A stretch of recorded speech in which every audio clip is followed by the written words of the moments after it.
એક તમે આ ફિલ્મમાં તમે લાલો ફિલ્મમાં બધા જ આખો એક આલ્બમ આપ્યો છે.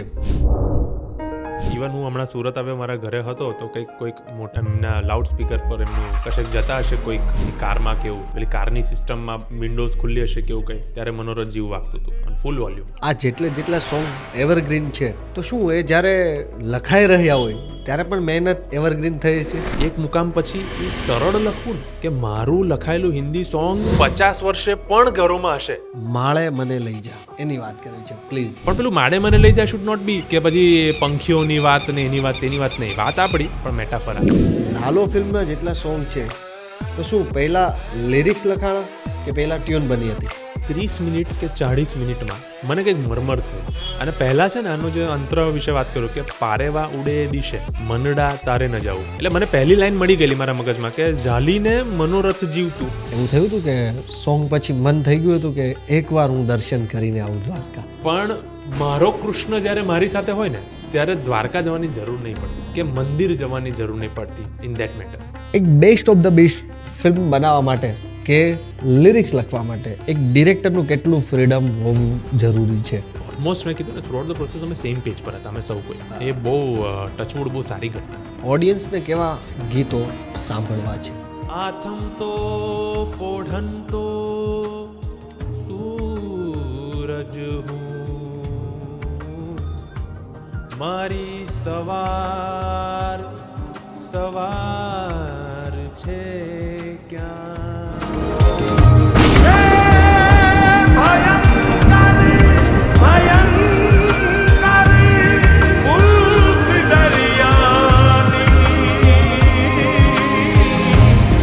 દોસ્તો, જય શ્રી કૃષ્ણ. કેમ છો? આઈ હોપ તમે બધા મસ્ત મજામાં હશો. Voice of yours present. આ છે ટોક વિથ પ્રદીપ. આપણી વાતો આપણી ભાષામાં. આપ સૌને ખ્યાલ છે કે અત્યારે ગુજરાતી ફિલ્મ ઇન્ડસ્ટ્રીઝમાં નવી ફિલ્મો આવી રહી છે અને જોવાની પણ મજા આવે છે.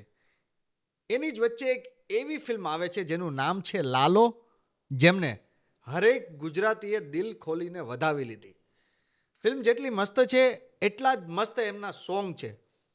તો મિત્રો, આજે આપણા સ્ટુડિયોના મહેમાન બન્યા છે ફિલ્મ લાલોના ગીતકાર, લિરિસિસ્ટ, વન એન્ડ ઓનલી પ્રેમ દવે. મિત્રો, આ પોડકાસ્ટમાં તમને ઘણી બધી મજા આવવાની છે. તો પ્લીઝ આ પોડકાસ્ટના અંત સુધી તમે અમારી સાથે જોડાયેલા રહેજો. અને હજી પણ જો તમે અમારી ચેનલને સબસ્ક્રાઈબ નથી કરી તો અમારી ચેનલને સબસ્ક્રાઈબ કરવાનું નહીં ભૂલતા, કારણ કે અવનવા પોડકાસ્ટ તમને આ પ્લેટફોર્મ ઉપર જોવા મળશે. આપ સૌનો ખૂબ ખૂબ ખૂબ ખૂબ આભાર. સૌપ્રથમ તો પ્રેમભાઈ, કેમ છો? બસ મજામાં પ્રદીપભાઈ, તમે કેમ છો? મસ્ત. વર્ષની શરૂઆત 2026ની પોડકાસ્ટથી થાય છે. બિલકુલ બહુ નવી સવાર છે આ. અને બહુ અદ્ભુત વાતાવરણ પણ છે આજે, અને પહેલો દિવસ વર્ષનો, અને તમારા જેવી હસ્તી જોડે બેઠો છું. બસ. ખૂબ મજા કરવાના છીએ આપણે મિત્રતાના ભાગ રૂપે કે આ ફિલ્મની વાત વિશે, અને બહુ રસપ્રદ ચર્ચાઓ કરીશું. તો હું એક્સાઇટેડ છું, મજા આવશે. વાહ. પહેલા તો આજે તમે આમ તો સુરતથી જ છો અને આજે તમે સુરતમાં છો. બિલકુલ. બાકી સ્થાયી અત્યારે તમે અમદાવાદમાં છો. તો આજે કેવું લાગી રહ્યું છે સુરતમાં? બહુ સારું લાગી રહ્યું છે. હું ઘણા મહિને સુરત પાછો આવ્યો અને રહેવા મળ્યું, એટલે બહુ મજા આવી રહી છે. સુરતની નગરી તો એવી છે કે તમને હંમેશા આકર્ષ્યા કરે. હું માનું છું કે સુરતની ભૂમિમાં એક અલગ પ્રકારની આત્મા કે ઓસ વસેલો છે કે જે તમને એક મેગ્નેટિક ફોર્સથી જકડી રાખે અને એટલી જ આહલાદક લાગે, એટલી જ મજા આવે. અને પોતાનું શહેર છે, દરેક શહેરની પોતાની ખાસિયત છે, પણ જે શહેરમાં તમે મોટા થયા હો, જ્યાં તમારા નાનપણના મિત્રો રહ્યા હોય, ત્યાં ફરી પાછા આવવાનું, ત્યાં એ પરિવાર, ઘર, એ મિત્રોને મળવું, એ મજા છે. ઓકે, તો સવાર સુરતની મસ્ત હોય છે કે અમદાવાદની?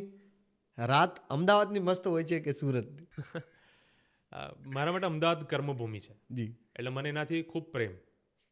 પણ સુરતમાં કેવું છે કે મેં તમને કહ્યું એમ કે અહીંયા હું જે વિસ્તારમાં રહીને મોટો થયો ને, ત્યાં ખબર નહીં કેમ પણ ત્યાં વાર્તાઓ હોય મારી, ત્યાં મારા પ્રસંગો હોય, ત્યાં હું કંઈક ડેવલપ થયો હોઉં, ત્યાં હું કંઈક શીખ્યો હોઉં, અને કંઈક મિત્રો સાથે ફર્યા હોઈએ. અને એવી ઉંમરમાં કે એવા તબક્કામાં જીવનના કે જ્યાં કોઈ જજમેન્ટલ નહોતું થતું, તો બહુ તમે નિર્દોષ અને પ્રકૃતિથી નજીક રહી શકતા હતા. પછી આ શહેર છોડ્યા પછી એ સ્ટેજ, એ તબક્કો જીવનનો પતી ગયો. એક ફેઝનું ત્યાં સમાપ્તિ તો થાય જે છે. અમદાવાદ મને આપી રહ્યું છે, અને અમદાવાદ માટે મને પ્રેમ છે જ.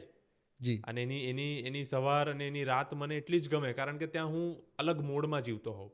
પણ સુરત જ્યારે આવું ત્યારે એની સવારમાં શાંતિ, આપણું ફરસાણનું એસેન્સ, આપણા ખાણીનું એસેન્સ, આપણા લોકોનું સારી અને નરસી બેવ ભાષાની વિડોણી, અને આની સાંજ, ત્યારે તો બધા જે જૂના મિત્રો, જૂના જોગીઓ ભેગા થઈએ, એ તો એબ્સોલ્યુટ બ્લેસિંગ છે. તો તમે ખાણીપીણીની થોડી વાત કરી, તો આમ સન્ડે મોર્નિંગમાં પ્રેમભાઈની ગાડી પાછળ આપણે કોઈક જગ્યાએ નાસ્તો કરવા જવું હોય તો પ્રેમભાઈ કઈ જગ્યાએ લઈ જાય? Generally depends. હું બહુ એટલો બધો બી એ નથી ફૂડનો શોખીન, કે જેને ફૂડી કહેવાય, કે બહુ બધી ભીડ હોય કે આમ બહુ દૂર જવું પડે ને હું ત્યાં ભીડમાં ઊભો રહીને ખાઉં. પણ સુરત આવું ત્યારે હું ચોક્કસ એવું ટ્રાય કરું કે હું લોચો ખાવા જાઉં. પછી એકાદ વખત પેલા ઈદડા સેન્ડવિચ જે હોય છે એ ખાવા જાઉં. તો જો સવારે મારી ગાડીનો પીછો કરો તો તમને ફાફડા, લોચો કે ઈદડા સેન્ડવિચ સુધી પહોંચાડું. સો પ્રેમ, શું લખવું ગમે છે?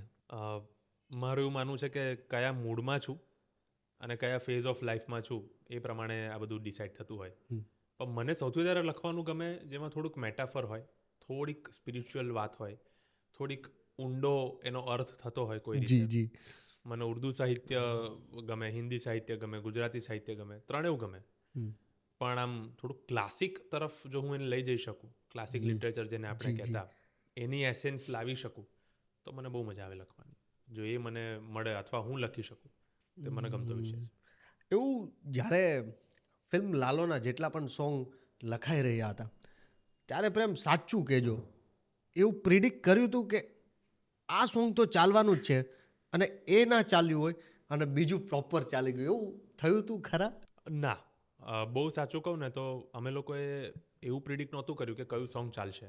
એના બે કારણ, કે સમયનો થોડો અભાવ હતો, અને બીજી વસ્તુ કે દરેક song different genre, different nature અને ડિફરન્ટ ફ્લેવરના સોંગ છે. એટલે આટલા 5-6 વર્ષથી લખું છું તો એટલી મેચ્યોરિટી પેલી જાતે ડેવલપ થઈ ગઈ છે, કે એસ્ટાબ્લિશ થઈ ગઈ છે, કે જ્યારે ફ્લેવર જ અલગ છે, એસેન્સ જ અલગ છે, તો પછી એનું દરેકનું પોતાનું એક ડેસ્ટિની છે, દરેકની પોતાની એક જર્ની છે એ પ્રોડક્ટની પણ. એનો પ્રોપર એક મૂડ છે. હા, એનો મૂડ છે. અને એવી દરેક પબ્લિકની એનું ડોમેન છે, કે અમુક ઉંમરના તબક્કામાં, અમુક જીવનના તબક્કામાં તમને માળે મને લઈ જા ગમશે જ. તમને જ્યારે તમે જિંદગીની એમાં છો અને ફિલ્મ જોડે કોરિલેટ કરી શકો છો વધારે, તો નવી સવાર ગમશે, કે યુ આર પોઝિટિવ. પણ જ્યારે તમે આમ એકંદરે જુઓ અને આખી જર્નીને કલેક્ટિવલી જોઈ શકતા હો, તમારા મારા જેવા જે આર્ટથી જોડાયેલા હોય, તો આપણે એવું વિઝન પણ રાખતા હોઈએ, ડાયમેન્શનથી જોતા હોઈએ, તો મનોરથ ઓલ ટાઈમ છે. વાહ. મનોરથ વખતે અમને એવું ચોક્કસ હતું કે આ મનોરથ મજા કરાવશે બધાને, અને જે અત્યારે જી. આમ અત્યારે ગાડીમાં વારંવાર જો તમારા જ સોંગમાંથી રિપીટ તમને સાંભળવાનું મન થતું તો એક સોંગ કયું? મનોરથ જીવ જ? મનોરથ જીવ. વાહ, નો ડાઉટ. એક તમે આ ફિલ્મમાં, તમે લાલો ફિલ્મમાં બધા જ આખો એક આલ્બમ આપ્યો છે, લગભગ 7 સોંગ, 6 સોંગ. ઓકે, એમાંથી પબ્લિક તરફથી બેસ્ટ ઓફ ધ બેસ્ટ કયા સોંગને પ્રોપર તમને રિવ્યૂ યા પ્રતિસાદ મળ્યો હોય જે તમને આજે પણ યાદ છે, એ શું છે? 2 સોંગ માટે મળ્યા પબ્લિક તરફથી, એક મનોરથ જીવ અને એક માડે મને લઈ જા. જે ડીએમ આવે કે જે પર્સનલી લોકો મળે, એમાં મનોરથ જીવ તો લોકો આમ ભીની આંખે જ એના વખાણ કરે છે, કે ભાઈ આ તો અમારે ત્યાં સવારે ને સાંજે જે એમના ઈશ્વર ભજન કીર્તન કે જે પેલું નહીં, ઘણાને ત્યાં પેલું પ્લેલિસ્ટ ચાલતું હોય, એવી રીતે આ એડ થયું છે એમાં સામેલ, કે એમના સંસ્કૃત સ્તોત્ર ને બધું પતે પછી મનોરથ વાગે જ સવારે. એટલીસ્ટ દિનચર્યામાં આટલા તો સાંભળવાના જ, એમાં એડ થઈ ગયું. બિલકુલ. અને ઓફિસે જતા હોય, ઘણાને સમય ના હોય ઘરે, તો જે પેલું આવું ભક્તિપૂર્ણ માહોલ ગાડીમાં કરતા હોય, એમાં મનોરથ એડ થયું છે. આવું એટલે અદ્ભુત આપણને ફીલ થાય કે જોરદાર યાર, આ મનોરથ ઇઝ ધેર એવરીવેર એમ. અને માડે મને લઈ જાના ઇન્સ્ટા ડીએમ કેવું આવતું ત્યારે પર્ટિક્યુલરલી લોકો એવું કહે છે કે માડે મને લઈ જા બહુ સુધિંગ સોંગ છે, બહુ અમે નજીકથી એને રિલેટ કરી શકીએ છીએ. અને એમાં જે એનો છે છેલ્લો ભાગ છે જે લખ્યો છે એ પણ લોકોને બહુ મજા આવી રહી છે એવી વાત. જી જી જી હમણાં લાસ્ટમાં એવા કયા કયા કિસ્સા થયા કે તમે કોઈક જગ્યાએ ઊભા હોવ છો ને તમારું સોંગ કોઈક જગ્યાએ વાગતું હોય છે, કયું કયું સોંગ? મનોરથ જેવું તમે સાંભળેલું છે એવું? મનોરથ સાંભળ્યું છે મેં. ઇવન હું હમણાં સુરત આવ્યો, મારા ઘરે હતો તો કોઈક એમના લાઉડ સ્પીકર પર એમનું કશેક જતા હશે, કોઈક એમની કારમાં કે એવું, પેલી કારની સિસ્ટમમાં વિન્ડોઝ ખુલ્લી હશે કે એવું કંઈ, ત્યારે મનોરથ જેવું વાગતું હતું ઓન ફૂલ વોલ્યુમ. પછી દ્વારિકાનો નાથ બહુ સાંભળીએ છીએ, એ તો લગભગ કોઈ બી જગ્યાએ પ્રસંગ હોય કે એવું કંઈ. હમણાં 31st હતી તો લોકો દ્વારિકાના નાથ પર પણ ઝૂમતા હતા. વાહ વાહ. પછી મનમોહન સોંગ મને એક બે જગ્યાએ સાંભળવા મળ્યું. હું કોર્ટમાં હતો અને કંઈક પસાર થતો હતો તો કોઈક એ સાંભળતું હતું અને બીજાને એવું કહેતું હતું. એમને ખબર નહીં કે મેં લખ્યું છે. એ એક વકીલ બીજા વકીલને કહેતા હતા કે આ તમે મનમોહન સાંભળ્યું યાર, શું ગજબ ગાયું છે, શું શબ્દો તો જુઓ, કૃષ્ણ પર વર્ણન તો જુઓ. અને જે પેલી મથુરાની લાઈન છે એમને સમજાવતા હતા જાતે જ. વાહ. તો આવું આ બધું કેવું ઘટનાઓ લાગે થાય. પ્રેમ, આમ અરે જોઈને બહુ કેવું સરસ. લાગે? અદ્ભુત અદ્ભુત. તમે વર્ણવી ન શકાય એવું છે. કારણ કે તમે આમ પસાર થઈ રહ્યા છો, એ જ ગલી, એ જ ચોગાન, એ જ જગ્યા જ્યાં રોજ જતા હો, પણ ત્યાં હવે તમારા લખેલા શબ્દો લોકોના મનમાં વસી રહ્યા છે ને એક જણ બીજાને ઇન્ટ્રોડ્યુસ કરાવતી વખતે એક પોતીકું અનુભવ કરે છે કે આ તો હું સંભળાવું છું, મારા થોટ જેવું જ છે, આપણા ગુજરાતનું ગૌરવ છે એવું કરીને. Yes yes yes. અને કે યાર તું સાંભળતો કરો કે એના મ્યુઝિક વિશે, ફિલ્મ વિશે, લાલોના એક્ટિંગ વિશે, લાલોના ડિરેક્શન વિશે, બધા વિશે અને શબ્દો વિશે જે વાત થઈ ત્યારે મજા આવે કે આનો આપણે પાઠ છે. અમે હમણાં લાસ્ટ ટાઈમ હું, સાગર ને મનીષ ને બધા ત્યાં હતા બેટ દ્વારકા, તો એક આખી બસ જતી હતી ને એમાં ભાઈ મસ્ત મનોરથ જીવ જે જોરથી વાગી રહ્યું હતું. મેં કીધું, અરે વાહ. ઓફકોર્સ એ મનોરથ જીવ તો અત્યારે આમ છવાયેલું છે લોકોના હૃદયમાં, લોકોના મુખ પર, આપણા ડાયરાઓમાં, સાંસ્કૃતિક જગ્યાઓ પર અને ઇવન ઇવેન્ટ્સમાં ઘણી જગ્યાએ હું જ્યાં હવે બોલાવતા હોય છે કે એવું, તો મનોરથ જીવ લગભગ દરેક વર્ગના વ્યક્તિને મનોરથ જીવ બહુ મજા આવી રહી છે. મારે થોડુંક આગળ એમને ડીકોડ ઉપર પણ જવું છે. બિલકુલ બિલકુલ. ઓકે. એવું તો ક્યારેય નહોતું વિચાર્યું ને કે ભાઈ આપણા સોંગ બધે જ વાગશે ને આપણે જ સંભળાશે, એવું તો કંઈ હતું જ નહીં ને? ક્યારેય નહીં. અને હું એવું કહું છું કે આ બહુ મોટી ઘોસ્ટ ટ્રેપ છે. તમે જ્યારે ક્રિએશન કરતા હો ને કોઈ બી ક્રાફ્ટનું કે આર્ટનું, આવું મારું પર્સનલ એ છે, તો હંમેશા એવી એક મેનિફેસ્ટેશન હોય કે મારું લોકો સુધી પહોંચે. શરૂઆતમાં ગ્લેમર બી હોય જ્યારે આપણે લખતા હોઈએ ઇન્ડસ્ટ્રીમાં કે ભાઈ મને આમ ફેમ આમ. હવે એવું વધારે થાય કે લોકોના હૃદય, કાન કે સમજણ સુધી પહોંચે. સમજણ બહુ જરૂરી છે પ્રદીપભાઈ, તમે સમજો. Yes yes. મારું લખેલું ની ધૂન પર તમે નાચો કે મારા આ મ્યુઝિકના ધૂન પર તમે નાચો, પણ એ સમજો એવું આપણે એક્સપેક્ટ ના કરીએ કે ટેકનિકલી સમજો, પણ એટલીસ્ટ હું એટલું સરળ લખું કે તમારા સુધી પહોંચે અને તમે એટલી સમજણ કેળવો કે તમે એના ખરા અર્થને સમજી લો. આ બે જ્યારે મળી જાય ને તો એનાથી મોટો કોઈ એવોર્ડ નથી. પણ તો ત્યારે તો એવું વિચાર્યું જ નહોતું કે બધી જગ્યાએ વાગશે, કારણ કે આપણને તો એવું જ હતું કે જ્યાં બી જાય જેટલું સુંદર કરે એની યાત્રા એવી હોય કે શરૂઆત મારી પેનથી થાય અને છેલ્લો એનો અંત દરેક હૃદયમાં હોય. મેં છે ને એક જગ્યા પર બહુ એક મસ્ત વસ્તુ સાંભળી હતી ને મેં વારંવાર જિક્ર પણ કરી છે ને આજે પણ હું કરવા માગું છું અને તમને પૂછવા માગું છું કે આ વાત કેટલા અંશે સાચી છે. કે એક જગ્યાએ મેં એવી લાઈન સાંભળી હતી કે ગીત એને કહેવાય જે રસ્તા ઉપર નીકળતા સામાન્ય વ્યક્તિના જીવ ઉપર રમતું હોય. બિલકુલ બિલકુલ બિલકુલ બિલકુલ 100%. જુઓ, હું તમને એવું કહું કે આને બીજી રીતે જોઈએ. તમને ગઝલ સાંભળવાની ગમે. તમને કેમ ગમે ગઝલ, નઝમ, પરવાઝ કે આ બધું તમને ગમે ને ત્યારે એક ઝોન હોય.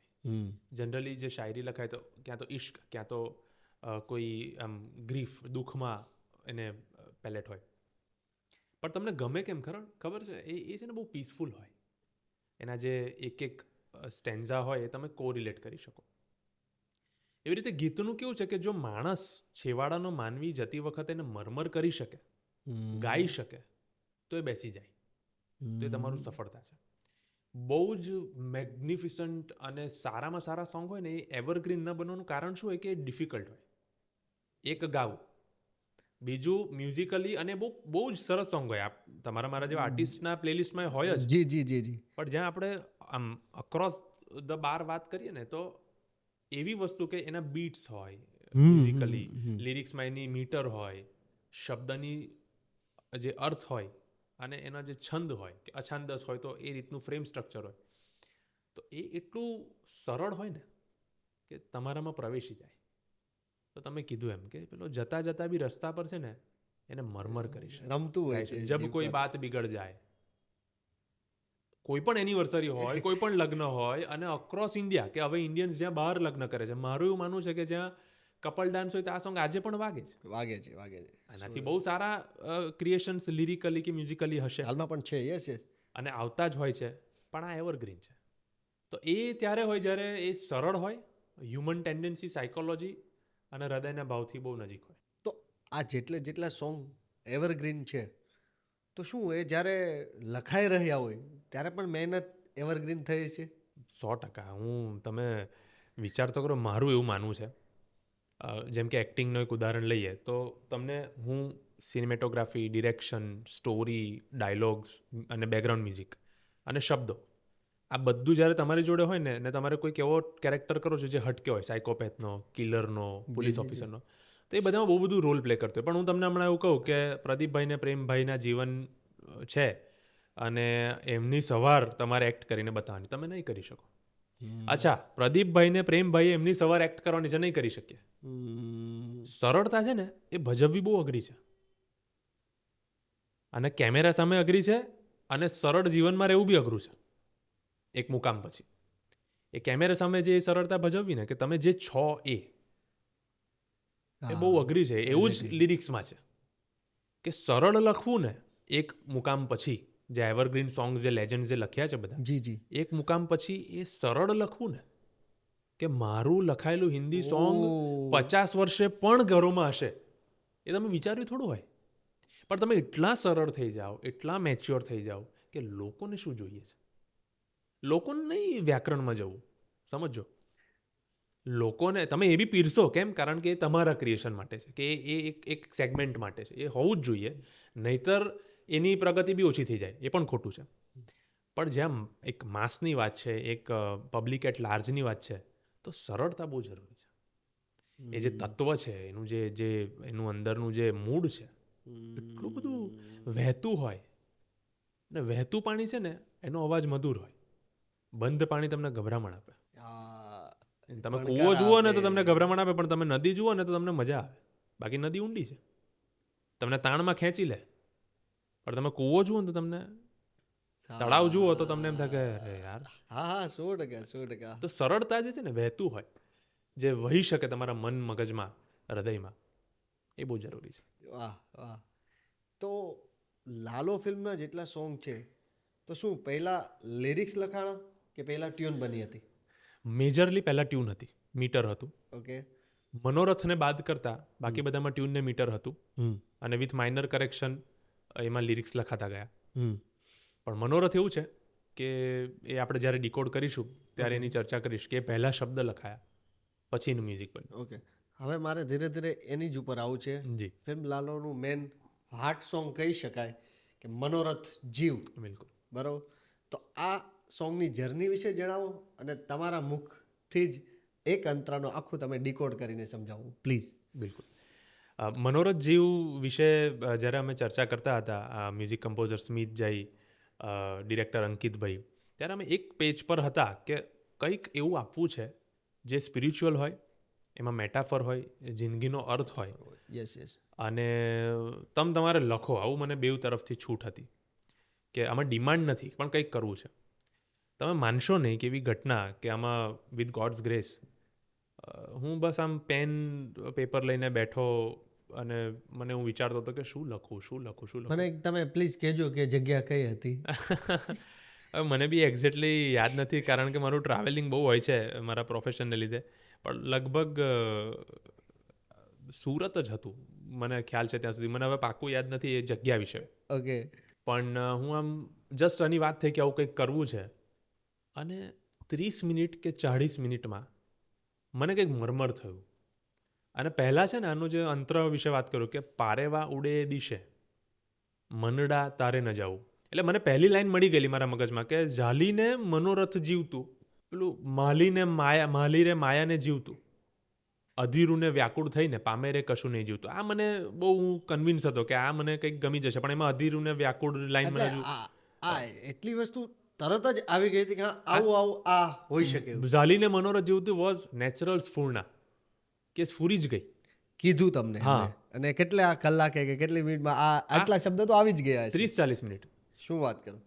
અને એમાં પછી માલી રે માયાને જીવતું એ થોડીક વાર લાગી, પણ એ પહેલાં મને અંતરો આવી ગયો કે મને હવે મેં કીધું કે મારે હવે હુક લાઈન નથી કરવું, કારણ કે એ વખતે મીટર નહોતું, સમજો, મ્યુઝિક નહોતું, ટેકનિકલ કોઈ મીટર નહોતું, એટલે મને તો મોકળાશ હતી કે મારે લખવાનું છે, પછીની મહેનત આ લોકોએ કરવાની હતી. તો મને એવું થયું કે શું લખું, મન વિશે કંઈક લખું. તો પારેવા ઉડે એ દિશે મનડા તારે ન જાવું, અને નથી ત્યાં એ માળો તારો, નથી સર નામ ઉતારો. એટલે એમાં એવી ઘટના બની કે હું એવું વિચારતો હતો કે માણસ તરીકે આપણે જ્યારે પણ કોઈ ટ્રેપ હોય ને, દૂષણ, કે તમે જેને આસક્તિ કહો, અતિ કહો, કે કોઈક એવી વસ્તુ કે જે નકામી છે અથવા ઓવર છે, તો ઇમોશન્સ કે ફિલિંગ્સમાં આવીને, ટેમ્પરરી ઇમોશન્સ કે ફિલિંગ્સમાં આવીને કે એને તમારા માસ્ટર થવા દઈને તમે જેમ પારેવા ઉડી જાય, કે પારેવા ઉડે એ દિશે મન તારે ના જાવું, કે તું ના જઈશ.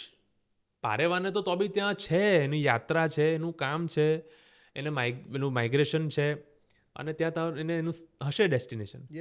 પણ નથી ત્યાં એ માળો તારું તો ત્યાં ઘર નથી, તેને ત્યાં કોઈ ઠહેરાવ નથી, તારું સરનામું પણ નથી, અને તારું સરનામું બી નથી. તો તને મારે શોધવું હશે ને તો હું નહીં શોધી શકું, કારણ કે એકવાર મન તું જતો રહ્યો ને ત્યાં, તે તારું સરનામું નથી તો મારે કેમનું ખોળવું, અને માળો નથી તો તું બી નહીં રહી શકે, પછી પાછા બહુ અઘરું છે. એટલે પારેવા ઉડતા હોય ત્યારે આપણને ગમે, આ મસ્ત બધા ઉડી રહ્યા છે, પાંખો ફેલાઈને એમ ગગનચુંબી આ ઉડાન પર છે, અને સરસ કશેક જઈ રહ્યા છે, ને એ સરસ વાતાવરણમાં એ લોકો ત્યાર પેલું શું કહેવાય કે ગોઈંગ અહેડ. પણ શું કરશો, ક્યાંક તો અટકવું પડશે. ઉડો, ચાલો, દોડો, પણ જ્યાં ક્યાંક તમારું ડેસ્ટિનેશન હોય, ત્યાં ઠહેરાવ હોય, ત્યાં તમને જવાની મજા આવે, સફરની બી મજા આવે, અને ખરી મજા આવે. આ જે ક્ષણિક હોય છે ને એ ટ્રેપ છે.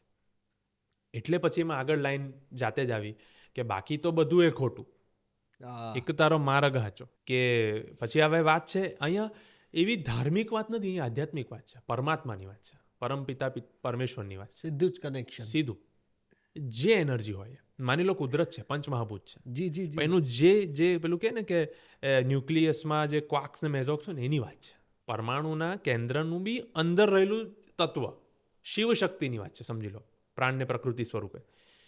તો બાકી તો બધું એ ખોટું, એક તારો માર્ગ હાચો. અને પછી મારી જે ફેવરિટ લાઈન છે, કે મારું જે ફિલોસોફીનું વાંચન રહ્યું છે, અલગ અલગ ફિલોસોફીનું, એ કે માયા કેરી ચાદર ઓઢી પામે રે કશું નહીં જીવતું. કે આ માયાની ચાદર ઓઢીને ઠંડક નથી જવાની, સારું નથી લાગવાનું, ને છાતી પર ભાર બી નથી લાગવાનું. And that's the ultimate and final truth. તો ઝાલીને મનોરથ જીવતું, તું રાખ ઈચ્છા, પણ એનો એડિક્ટ ના થઈ જા. માલી રે માયાને જીવતું, કે માણી લે, પણ માલીને યાદ રાખજે કે જો અધીરોને વ્યાકુળ થઈ ગયો, કે ઇમ્પેશન્ટ થઈ ગયો, કે મને આમ મળશે, આમ થશે, તેમ થશે, પેલું થશે, આમ તેમ, તો પામે રે કશું નહીં જીવતું. તો આ ઘટના, આ લિરિક્સ લગભગ અડધો કલાકથી 45 મિનિટ 40 મિનિટમાં લખાયા. તરત જ કોલ કર્યો સ્મિતભાઈને, અને અંકિતભાઈને બી પછી કોન્ફરન્સમાં લીધા કે ઊભો રહે, અને લોક. મેં મરમર કર્યું કે હું આવું કંઈક વિચારું છું, પણ મારું મરમર જનરલી સબકોન્શિયસલી એક ધૂન જે મને આવતી હોય એ પ્રમાણે હોય, પછી એનું કમ્પોઝિશન તો અલગ રીતે થાય. અને પછી કમ્પોઝ થયું, અને એ કમ્પોઝિશન પણ સરળ રીતે, અને શબ્દની ને સંગીતની બીડોણી થઈ ગઈ, અને રેસ્ટ ઇઝ હિસ્ટ્રી. આ સોંગ તમે મને મસ્ત ડિકોડ કર્યું ને મસ્ત રીતે મને સમજાણું. આ સોંગ પાછળ જો તમારે ટોટલ ક્રેડિટ આપવી હોય કે મને હા આટલું મેં વાંચન કર્યું હતું, એ મને અહીંયા બહુ કામ લાગ્યું, તો એ વાંચન શું હોઈ શકે? ફિલોસોફીનું વાંચન, દર્શન જેને આપણે કહીએ છીએ. અને મારું ફિલોસોફીનું વાંચન પૂર્ણ નથી, પણ એની શરૂઆત કે એની પેલું કહે ને છબછબિયા બી કહું તો બહુ બહોળું છે. આપણી વેદિક ફિલોસોફીથી લઈને અદ્વૈતવાદ દ્વૈતવાદથી લઈને અજીત કેશવ કામલીથી લઈને કબીર, રૈદાસ, નીશ કે જગ્ગુ કૃષ્ણમૂર્તિથી ઓશો, આ બધા સુધી મારા છપછબિયા ખરા. અને વાંચન ત્યાં સુધી રહ્યું કે જેની સીમા નથી, સમજણ ત્યાં સુધી રહી કે જેની સીમા છે હજુ. વાહ. તો એની પર કામ કરી રહ્યો છું. પણ એને હું ક્રેડિટ આપીશ કે એ જે વાંચન મારું રહ્યું નાની ઉંમરથી, અને એ વાંચનમાં ક્યાંય એવું નહોતું કે ડોળ હોય, દંભ હોય અને હું જિંદગીના જે મજા છે કે તબક્કાઓ છે ના માણું. ઉલટું મને વધારે મજા આવી કે માણી લઉં. પણ એટલું કે પેલું કહેવાય ને કે આખું એક ક્રિએશન છે, તમે વિટનેસ બની જાઓ ને તો મજા આવે.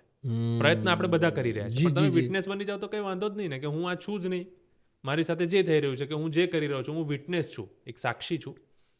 એ સાક્ષી ભાવ માટે અને એનું ક્રેડિટ આ વાંચનને જાય છે.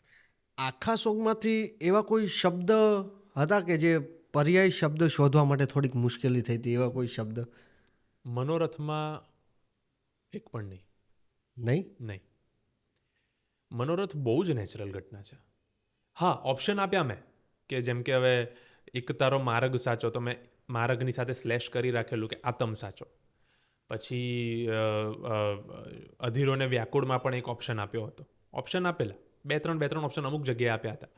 પણ અમે બધાએ જે સાથે કલેક્ટિવલી લોક કર્યું ત્યારે કે ભાઈ આ તો આમાં કશું જોવાનું જ નથી, એમ આ ઘટના બહુ સરસ છે. અને પછી આને આપણા ગુજરાતનું રત્ન કીર્તિદાન ભાઈએ ગાયું. શું જોઈએ એટલે એ જ કે પ્રેમ દવેના હાથે લખાયેલું સોંગ, ગુજરાતનું ઘરેણું એવા આપણા લોકગાયક એટલે કે કીર્તિદાન ગઢવી સાહેબે ગાયું આ સોંગ. એમના પણ આ સોંગમાં મને ખ્યાલ છે ત્યાં સુધી મેં સાંભળ્યું હતું કે એમના અમૂલ્ય સજેશન હતા. એ શું હતા, પ્લીઝ કહી શકો? કીર્તિદાનભાઈ લોક સાંસ્કૃતિક આપણા રાજા કહેવાય, અને દરેક હૃદયમાં એમનો અવાજ પોતાનો જ અવાજ હોય ને એવી રીતે છે, પેરેલલ વોઇસ છે. તો કીર્તિદાનભાઈએ જ્યારે હું એ પ્રોસેસમાં ત્યાં નહોતો હાજર, પણ જ્યારે એમની પાસે ટીમ ગઈ ત્યારે એમને અમુક ટેકનિકલિટીઝ જે હોય સોંગની, કે તમે જ્યારે આ મૂવી આ પેટર્ન પર બનાવી રહ્યા છો, એક વર્ગ માટે એક જગ્યા છે, કાઠિયાવાડનો એક વિસ્તાર છે, તો એ એસેન્સ જાળવી રાખો. તેમના બહુમૂલ્ય સજેશન એ વખતે હતા ટેકનિકલ મ્યુઝિક માટે ને એના જે ફ્રેમ માટે ને એના માટે. અને જ્યારે એમણે ગાવા માટે કર્યું ત્યારે એક તળપદા શબ્દ, જેમ કે અધીરું હતું તો અધીરો કર્યું કે એમ સરસ એ લાગે. પછી સાચો શબ્દ તો હાચો કર્યું. તો એક એની ફ્લેવર, એમનો અનુભવ જે હતો ને, એમની જે દૂરંદેશિતા, જે કે આમ કંઈ કહેવાય કે જે એમનું વિઝન, અને આટલું બધું લોકોની વચ્ચે, પાછું આ જે લોક સાંસ્કૃતિક કલાકાર હોય ને એને ફાયદો શું છે અને મોટી જવાબદારી છે કે લોકોની વચ્ચે જ હોય. એ પ્લેબેકમાં નથી રોજ, એ રોજ તો લોકોની વચ્ચે છે, એટલે લોકોને સીધા જુએ, શું જોઈએ છે જુએ, અને એ વિસ્તારના તો એ ત્યાં બહુમૂલ્ય રત્ન છે. એટલે એમણે એ રીતે કર્યું. અને પછી એમને બહુ મજા આવી ગાવાની, ને એમણે અદ્ભુત આપ્યું આપણને સૌને આ એમના ગાયનથી. અને એક પેલું કહેવાય ને કે એક બ્રિધિંગ મિકેનિઝમ આપી દીધી, ઓક્સિજન આપી દીધું. તમારી ડાયરેક્ટ વાત થઈ હતી સાહેબ સાથે? એ વખતે નહીં.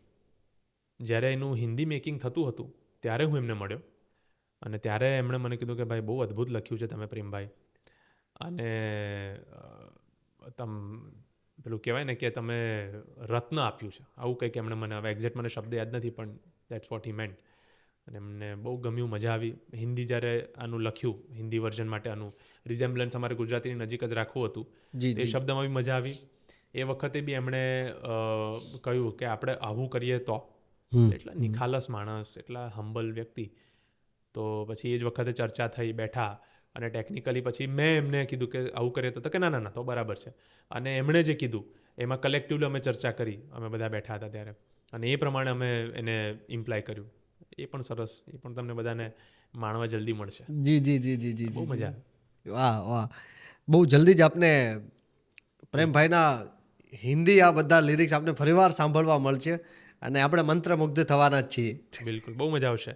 અને બહુ નજીક રાખ્યું છે આપણે આપણા જ લોકોને, ને ઇન્ડિયાના લોકોને પણ આધ્યાત્મથી જોડી શકીએ, અને એસેન્સ જે બતાવી છે, જે પેલેટ છે મૂવીનું, એની નજીક રાખ્યું છે. પણ બધાને ખૂબ મજા આવશે. હવે હિન્દી ઓડિયન્સનો વારો છે જી પોતાને કનેક્ટ કરવાનો. જી આ બધા સોંગમાંથી એક એવું સોંગ કયું છે જે લખાયું છે ને એ સીધું જ લોકોએ સાંભળ્યું છે કાંઈ કરેક્શન વગર?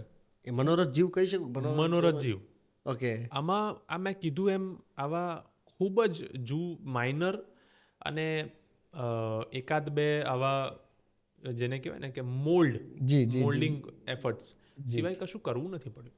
નહીં મ્યુઝિકલી નહીં જે અનુભવી આવું કીર્તિદાનભાઈ અને બીજું કલેક્ટિવલી જે પ્રોસેસ હતી એ સિવાય બહુ મોટી ચર્ચા નથી થયાની કે આના પર બહુ મેજર ચેન્જીસ નહીં, નાના મહત્વના પેલું ખૂબ જરૂરી થયા પણ બહુ મોટા નહીં. બાકી જનરલી સોંગની પ્રોસેસ અને એમાં બી ફિલ્મમાં સોંગની પ્રોસેસ એવી હોય પ્રદીપભાઈ તમે જાણો જ છો કે એમાં બહુ ચર્ચાઓ થાય અને ઝઘડા થઈ જાય. જો સામસામે બેઠા હોય તો કદાચ પોલીસ બોલાવવી પડે એવું થઈ જાય કે શું લખાણું હોય ને શું ત્યાં કારણ કે એ વખતે કેવું ઝોન હોય, તમે જ્યારે આર્ટિસ્ટના ઝોનમાં પોતાને સ્વિચ ઓન કરી દો ને ત્યારે એ વખતે એક પટ્ટી આવી જાય આંખ પર. હું બહુ સાચી વસ્તુ કહું છું. ડિરેક્ટરને એમની, એક્ટરને એમની, કમ્પોઝરને એમની, સિંગરને એમની અને લિરિસિસ્ટને એમની. એટલે 5 માથા 5 દિશામાં જતા હોય પણ ફોર્ચ્યુનેટલી લાલોમાં કેવું હતું કે 5 માથા એક જ દિશામાં જતા હતા. એ ઘટના બહુ સારી થઈ અને બાકી બધામાં બહુ મેજર ચેન્જીસ પર ચર્ચા થઈ. મારે ઓપ્શન્સ આપવા પડતા હતા પણ મનોરથ બહુ સરળતાથી પત્યું. મેં કીધું એમ નાના અને જરૂરી ચેન્જીસને બાદ. જી. સોંગ માળે મને લઈ જા એની વાત કરવી છે પ્લીઝ. માળે મને લઈ જા સોંગ માટે હું એવું કહીશ કે આની જે સ્ફૂર્ણા કહો કે આની જે કેન્દ્રમાં કહો, 2024 જાન્યુઆરીમાં મારા પત્ની મારા જીવનમાં આવ્યા, ભર્ગ સેતુ શર્મા. અને બહુ અલગ વ્યક્તિત્વ. મને એવું હતું પહેલેથી કે મારા લગ્ન થાય તો એવી વ્યક્તિ જોડે જાય તે અલગ હોય, વિચારધારા અલગ હોય, એમનું કરુણાવંતી સ્વભાવ, આટલા નેશનલ લેવલ પર એ she is a public figure, animal rescuer, social activist અને પોતે આઈડિએટર ને ખૂબ સરસ એમનું જીવન રહ્યું છે. પોતે રક્ષામંત્રી પદક મેળવી ચૂકી છે ને એટલે બહુ બહુ ગજબ. એમના વિશે કહેવા જાઉં તો 2 કલાક બહુ જ ઓછા છે. તો એ મારા જીવનમાં આવી અને અમે લોકો મારું અમદાવાદમાં જે મુકામ છે, ઘર છે, એને ડિઝાઇન કરવાનું સાથે સાથે એન્ગેજમેન્ટ, લગ્ન, આ ડિઝાઇન કરવાનું બધું ચાલતું હતું. એમાં બી બહોળો જે આમ અનુભવ એનું વિઝન અને એનું સિંહ ફાળો વાહ ઘરને આખું કરવામાં. તો અમે અમારા ઘરનું નામ હાશ રાખ્યું છે. જી. તમે આખી દુનિયાથી ફરીને ઘરે આવો ને આમ તમારું બેગ મૂકો કે સામાન મૂકો ને તમે કહો હાશ, તો એ હાશ રાખ્યું છે. અને મારી વાઈફે એટલું સરસ સુંદર રીતે એને રાખે છે અને એટલું ફાઇન બનાવ્યું છે કે જે તમે કદાચ મારા ઘરે આવો તો તમે બહુ જૂજ ઘર એવા જોયા હશે કે આવી રીતે ડિઝાઇન છે, આવી રીતે બન્યું છે ને આવી રીતે દરેક ખૂણાને એનો ઉપયોગ થયો છે. પ્રેમભાઈના ઘરે જવાનું છે. બિલકુલ આવો હાશ પર. તો એ વખતે જ્યારે આ માળે મને લઈ જાય છે ને એમાં મને એવું હતું કે ભાઈ હું એની જોડે જાણો કે મારા જીવનનો એ તબક્કો હતો કે જગથી દૂર અને ક્યાંક, કારણ કે તબક્કો અમારે બે દૂર જ જવું હોય જગતથી. અને મનને મળે જ્યાં હાશ એવા માળે મને લઈ જા. અને જ્યારે કમ્પોઝર સ્મિતભાઈ છે એમની જોડે આ વાત થતી હતી ત્યારે એમને આ જ્યારે મીટર લખ્યું ત્યારે એવું હતું કે પ્રેમ કંઈક એવું કરવું છે કે જાણે માળે મને લઈ જા કે માળા સુધી પહોંચવું છે કે આમ એવું કે કોઝી કોઈ પ્લેસ બતાવવી છે. જી. તો એ અમે બેઉ સેમ પેજ પર હતા કે હા એવું કંઈક કરીએ, સરસ કરીએ. પણ પેલું માળે મને લઈ જાય શુડ નોટ બી કે પછી પંખીઓની વાત ને એની વાત તેની વાત નહીં. વાત આપણી પણ મેટાફરા. અને પછી આ બન્યું અને જગથી દૂર ને ક્યાંક મનને મળે જ્યાં હાશ. હું અત્યારે સીન પણ વિચારતો જાઉં છું ને તમે સોંગ હવે સમજતો જાઉં છું પ્લીઝ. બિલકુલ. જગથી દૂર ને ક્યાંક મનને મળે જ્યાં હાશ એવા માળે મને લઈ જા. એવા માળે મને લઈ જા અને હું ના રહી હું જ્યારે નથી તું, એક એક પડતું કે મૃગ જડતું. કે આમ હું આભાસ છે અને યાદો રહી છે હવે બસ તું ને તારો. કે હવે યાદો જ રહી છે કારણ કે ફિલ્મની જે તમે જોઈ છે ફિલ્મની સ્ટોરી લાઈન કે જ્યાં એ પર્ટિક્યુલર સીન છે તો યાદો રહી છે હવે બસ તું ને તારો. સાથ મળે મને જ્યાં. આટલું જ માગું છું હું, ઈશ્વર માગું છું તારા સ્વરૂપમાં. બોલ. કે તું અને તારો સાથ મળે મને જ્યાં એવા માળે મને.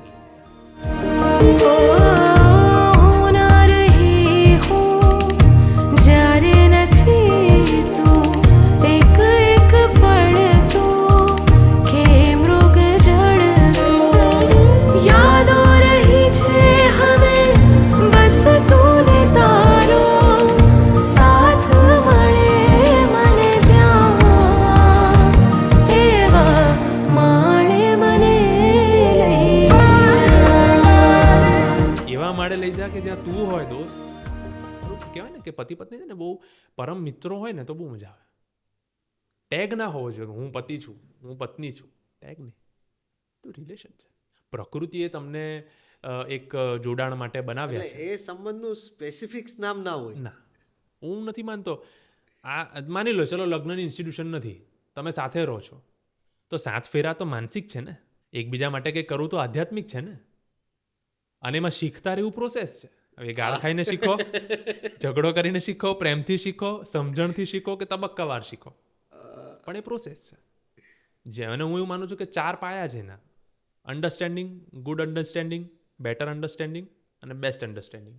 પેલા બેસ્ટ અન્ડરસ્ટેન્ડિંગ પર પહોંચી જાઓ ને એટલે તરી ગયા. આ એના તબક્કા છે લગ્ન જીવનના. તો એ વખતે આ વાત ચાલતી હતી કે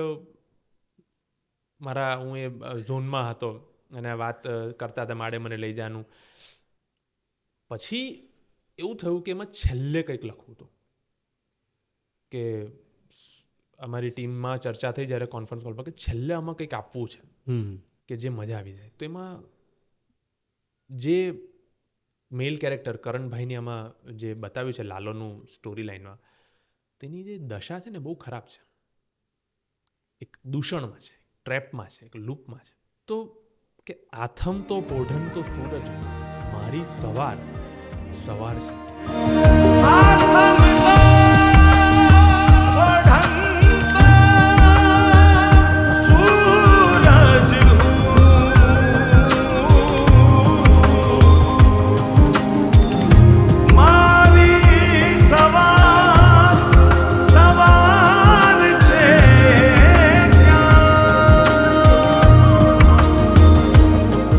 તમે જુઓ કે હું આથમી રહ્યો છું, ઓઢી રહ્યો છું, એવો સૂરજ છું. હું સૂરજ છું એટલે હું કેરેક્ટરને પોઝિટિવ બતાવું છું. જી જી જી જી જી. હું કાંઈ ક્યાંય અમાસ નથી. હા હા હા. અમાસને બી આપણે નેગેટિવ નહીં ગણતા, પણ આ જે એક સિમ્બોલિક વાત કરીએ છીએ, પણ સૂરજ છું. મારામાં છે પ્રકાશ, હું સ્વયંભૂ છું, મારામાં એ અગ્નિ છે, પણ ઓઢી રહ્યો છું, આથમી રહ્યો છું, શોધી રહ્યો છું મારી સવાર છે ક્યાં. સોલિલ્યુકી મોડ કરીને એક શબ્દ છે. પોતાને બી પૂછી રહ્યો છું ને હવે તો હારી ગયો છું, જગતને પૂછી રહ્યો છું. અને જગતમાં સૌથી જરૂરી એટલે જે એમાં રીવાબેનનું પાત્ર એ લાલો એમને કહી રહ્યા છે કે મારી સવાર છે ક્યાં. અને પછી બહુ જ ડરમાં છે, નીકળવું છે પણ નથી નીકળાતું. સ્વીકાર્યપણું આવી ગયું છે, એ સ્ટેજ પર પહોંચી ગયું છે, પણ એ તો મારા ડ્યુ તો પે કરવાના છે ને. એણે જે લીલા રચી છે, એણે માયાનું આમ રમકડું ફેંક્યું અને તમે ચાવી ફેરવી એટલે તક તક તક તક તક તક જ્યાં સુધી પતે નહીં ત્યાં સુધી રમકડું તમારે સાંભળવું તો પડશે. આમ કરીને ચાવી એમાં નહીં કરી શકો, એના હાથમાં જ છે. ચાવી ફેરવાઈ દીધી ખરી, આમ જે કરવાનું ને પ્લીઝ સાંભળો એ નથી. એટલે બેટા સાંભળ. તો એ ઝોનમાં છે ભયંકર ભૂખ દરિયાની. વાહ ભાઈ વાહ. આપણે સનસેટ જોવા જઈએ ને પ્રદીપભાઈ, તો વિશાળ કાય મુખવાળો દરિયો, ત્યારે સૂરજ આટલો હોય, વિશાળ સૂરજ, પૃથ્વીથી મોટો, પૃથ્વી જેની ઇર્દ ગિર્દ ફરે, બધા ગ્રહો ફરે, સોલાર સિસ્ટમનું કેન્દ્ર હોય, ઉર્જાનું સ્ત્રોત. તો દરિયો છે ને એને ખાતો હોય ને એવું લાગે. સનસેટ જોજો તમે. હવે ઇમેજિન કરજો ને બધા, આપ સૌ ઇમેજિન કરજો. શ્યોર. પણ પેલું સનસેટના ટુરિઝમના પૈસા ના ઘટવા જોઈએ કે ભાઈ આ તો આવું છે. તો છે ભયંકર ભૂખ દરિયાની. દરિયો એને ખાઈ રહ્યો છે. અને મારી ડિફિકલ્ટી જુઓ, હું એવા વર્ષ પર ઊભો છું, એવા સ્થાન પર ઊભો છું કે સાંજ પડી છે એટલે દરિયો તો મને ખાશે જ. આ સામાજિક દૂષણ, આ ટ્રેપ તો મને લઈ જ મરશે. સાંજ પડી, મારે જવું ક્યાં? એટલે આથમ તો પોઢન તો સૂરજ હું, મારી સવાર છે ક્યાં? અને છે ભયંકર ભૂખ દરિયાની, અને સાંજ પડી, મારે જવું ક્યાં? અને જ્યારે આ લખાયું તો ખરેખર અમારો સૌના આંખમાં પાણી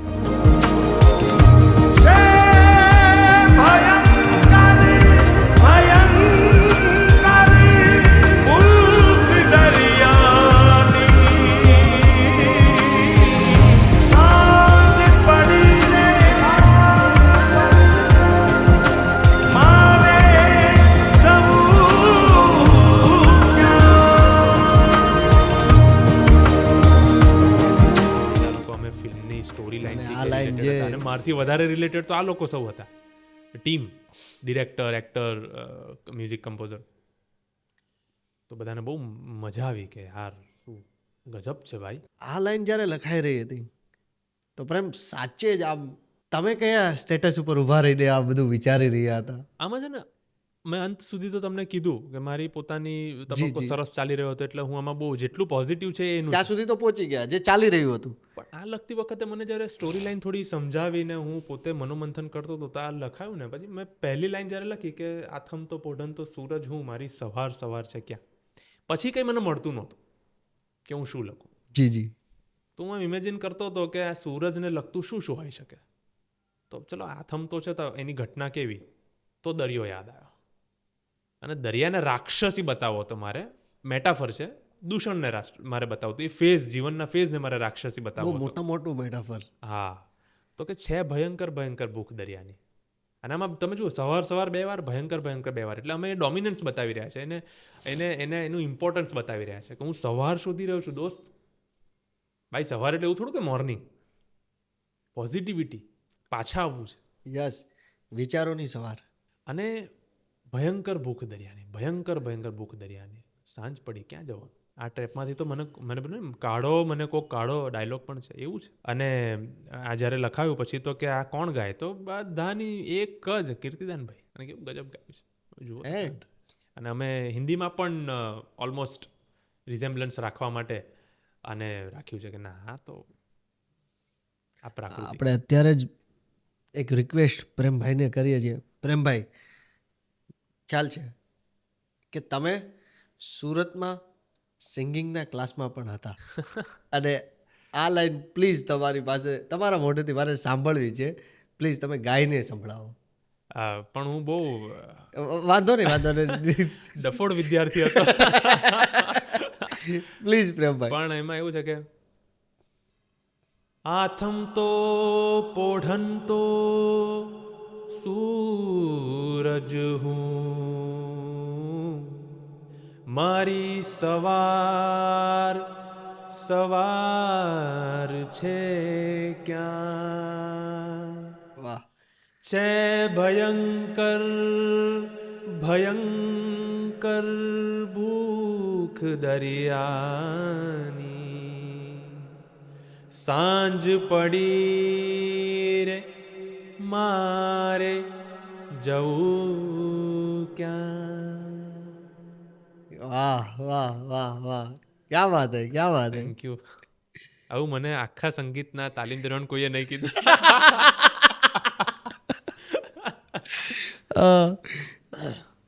એ જગ્યા કેવી હોય છે જ્યારે આ બધું જ ચાલતું હોય છે, મસ્ત આપણે જે લખાઈ રહ્યું છે, ગવાઈ રહ્યું છે, મસ્ત બની રહ્યું છે, શું હોય, કયા જોનરમાં કેવું વ્યક્તિત્વ આપણું ત્યારે થઈ જતું હોય છે જે બધું આપણા પાસે બધા જ સાચા પડતા હોય. એફર્ટલેસ જ્યારે બધું થતું હોય ને પ્રદીપભાઈ, ત્યારે એને મૂંગા રહીને માણવાની મજા છે. ઓહો. અને હું એવું માનું છું કે વિથ ટાઈમ આપણે બધા એવું જાણીએ કે સુખમાં ફૂલાવું નહીં, દુઃખમાં ડૂબવું નહીં. જી જી. જ્યારે સુખની ઘડી હોય ને ત્યારે એક આપણે થોડું પેલું નહીં, સાયકોલોજીકલી આપણે એવું હોય કે યાર બસ fingers cross. Yes yes yes. એ ચાલતું હોય અને પેરેલલ એવું ચાલતું હોય યાર ગજબ મજા આવી ગઈ, બધાને ગમી ગયું. હા.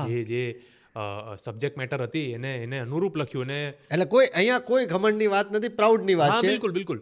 અને આત્મવિશ્વાસમાં વધારાની વાત છે, બૂસ્ટિંગ ફોર્સની વાત છે. Yes yes yes. કે કલાકાર તરીકે હું લખું અને એ લોકો એવું કે યાર આ તો અમે વિચાર્યું નહોતું, એનાથી ઉપર છે ને આવું બધા જ કે અક્રોસ બધા જ કલાકાર જોડાયેલા, કોઈ પણ કેમેરાથી જોડાયેલા, મ્યુઝિકથી જોડાયેલા, ટેકનિકાલિટીથી જોડાયેલા, ડાયલોગ્સથી જોડાયેલા, સ્ટોરીથી જોડાયેલા, તમામ એવું કે આ તો ગજબ છે. એક્ટર્સ એવું કે આ તો ગજબ છે. તો તમને બૂસ્ટિંગ ફોર્સ મળે. It's a needed element for an artist. કે વાહ ભાઈ પ્રેમભાઈ, આવું એમ બધા એવી સ્ટાઇલ છે. પ્રેમભાઈ તમે તો મોજ કરાવી દીધી, પ્રેમભાઈ ગજબ ગજબ, આમાં કંઈ ઘટે નહીં હો. એટલે તમને બહુ મજા આવે યાર. હું આને મલ્ટીવાઇટામિન કહું છું કે પેલું નહીં તમે લો કોઈ મલ્ટીવાઇટામિન સવારે ને આખો દિવસ એનર્જી રહે. આ દિવસના કોઈ પણ એમાં થયું હોય ને આવી એનર્જી હોય તો એ બહુ લાસ્ટ દિવસ સુધરી જાય અને એની ઇફેક્ટ ઘણી રહે. ઓકે પ્રેમભાઈ, તમને આમ એ કયા મિત્રો તમારા જે નાનપણના છે, જે આ ફિલ્મ આવ્યું, સોંગ સાંભળ્યા, ખબર પડી કે પ્રેમે લખ્યા છે, અને તમને ફોન કરીને શું કીધું જે થોડી વારે વાત સાંભળવી છે? સુરત મારું નાનપણ ગયું, અને સુરતમાં જ્યારે વેકેશન પડતું ત્યારે હું છે ને બહુ નિઠ્ઠલ્લો રખડેલ નાનું બાળક. મને મારું ગામડું બહુ ગમે, ઉમરેઠ, ત્યાં જ હતો. તો બે રીતે બે જગ્યાએ મારું નાનપણ બહુ ગયું. મારું મોસાડ ને બધું આણંદ છે, તો ત્યાં મારા 1-2 મિત્રો અને બાકીના નાનપણના અહીંયા મિત્રો. તમે માનશો ને પ્રદીપભાઈ કે હું 5-6 વર્ષથી લખું છું ઓરિજિનલ આલ્બમ ને બધું. એક ક્રેડિટ જે એમને જવી જોઈએ ને, કે મારું ક્રિએશન હોય ને તો એક તો બિચારા ફોર્સફુલ સ્પેક્ટેટર તરીકે એમણે પહેલાં સાંભળવું પડે, બનતી વખતે સાંભળવું પડે, બન્યા પછી સાંભળવું પડે, અને એ બન્યા પછી બી એમનો કોન્સ્ટન્ટ સપોર્ટ ને પ્રેમ હૃદયથી એટલો, વિથ વિશિસ એન્ડ પ્રેયર્સ. અને લાલો વખતે તો જ્યારે અદ્ભુત ઘટના બની, તો જ્યારે લાલોને કોઈ સપોર્ટ એ પ્રતિસાદ નહોતો ને, ફર્સ્ટ વીક ત્યારે આ જ કાન હતા, આ જ આંખો હતી, અને આ જ આત્માઓ જે ભટકે છે ને મારી નજીક મિત્રો સ્વરૂપે, એ જ હતી. ત્યારે પણ હતી ને આજે પણ છે. અને આ ઘટના પછી કદાચ એમના કોલ ઓછા આવ્યા છે, પણ એ વખતે કે બોસ મજા કરાવી દીધા. અને શબ્દ સાથે કે કોઈ તમારો ગામનો નાનપણનો મિત્ર જેની સાથે 20 વર્ષથી તમે મિત્ર હો, એ કોલ કરીને તમને કહે બોસ મજા આવી ગઈ, હું તો 2 વાર જોવા ગયો. તમારા અહીંયા મિત્રો પોતાના સ્વખર્ચે લોકોને મોકલે જોવા, મારા મિત્રના સોંગ સાંભળજો, મારા સોંગના શબ્દ સાંભળજો. કેવું ગજબ છે આ આત્મીયતા, કેવી ગજબ છે આ મૂડી છે સાચી. ના મિત્રો તો આ એ જે મેં તમને કીધું એમ કે બિચારા એને કંઈ ન હોય, એને સાંભળવું જ પડે. અને એ કોલ કરે તમને એ વખતે કે ભાઈ ગજબ ગજબ, કંઈ કામ હોય તો કહેજે એમ. અને બને એટલું પ્રમોશન કરે. કોઈક કોર્પોરેટમાં છે, કોઈક વકીલાતમાં છે, કોઈક ડૉક્ટર છે, કોઈક બિઝનેસમેન છે, ડિફરન્ટ ગ્રુપ્સ કે જ્યાં બધાને આ રસનો વિષય ના હોય પણ મોકલે, લખે એમાં મારો પરમ મિત્ર.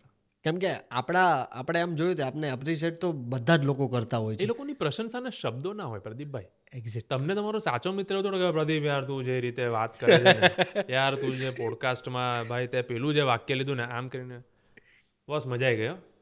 પણ તું છે ને પ્રદીપ હવે પેલું ધ્યાન રાખજે કે થોડુંક આમ ડાબી બાજુથી બેસજે, આવું એ કહી શકે. એવું નહીં જોયું કે પ્રદીપ ક્યાં છે અત્યારે, કે પ્રેમ ક્યાં છે. હક છે.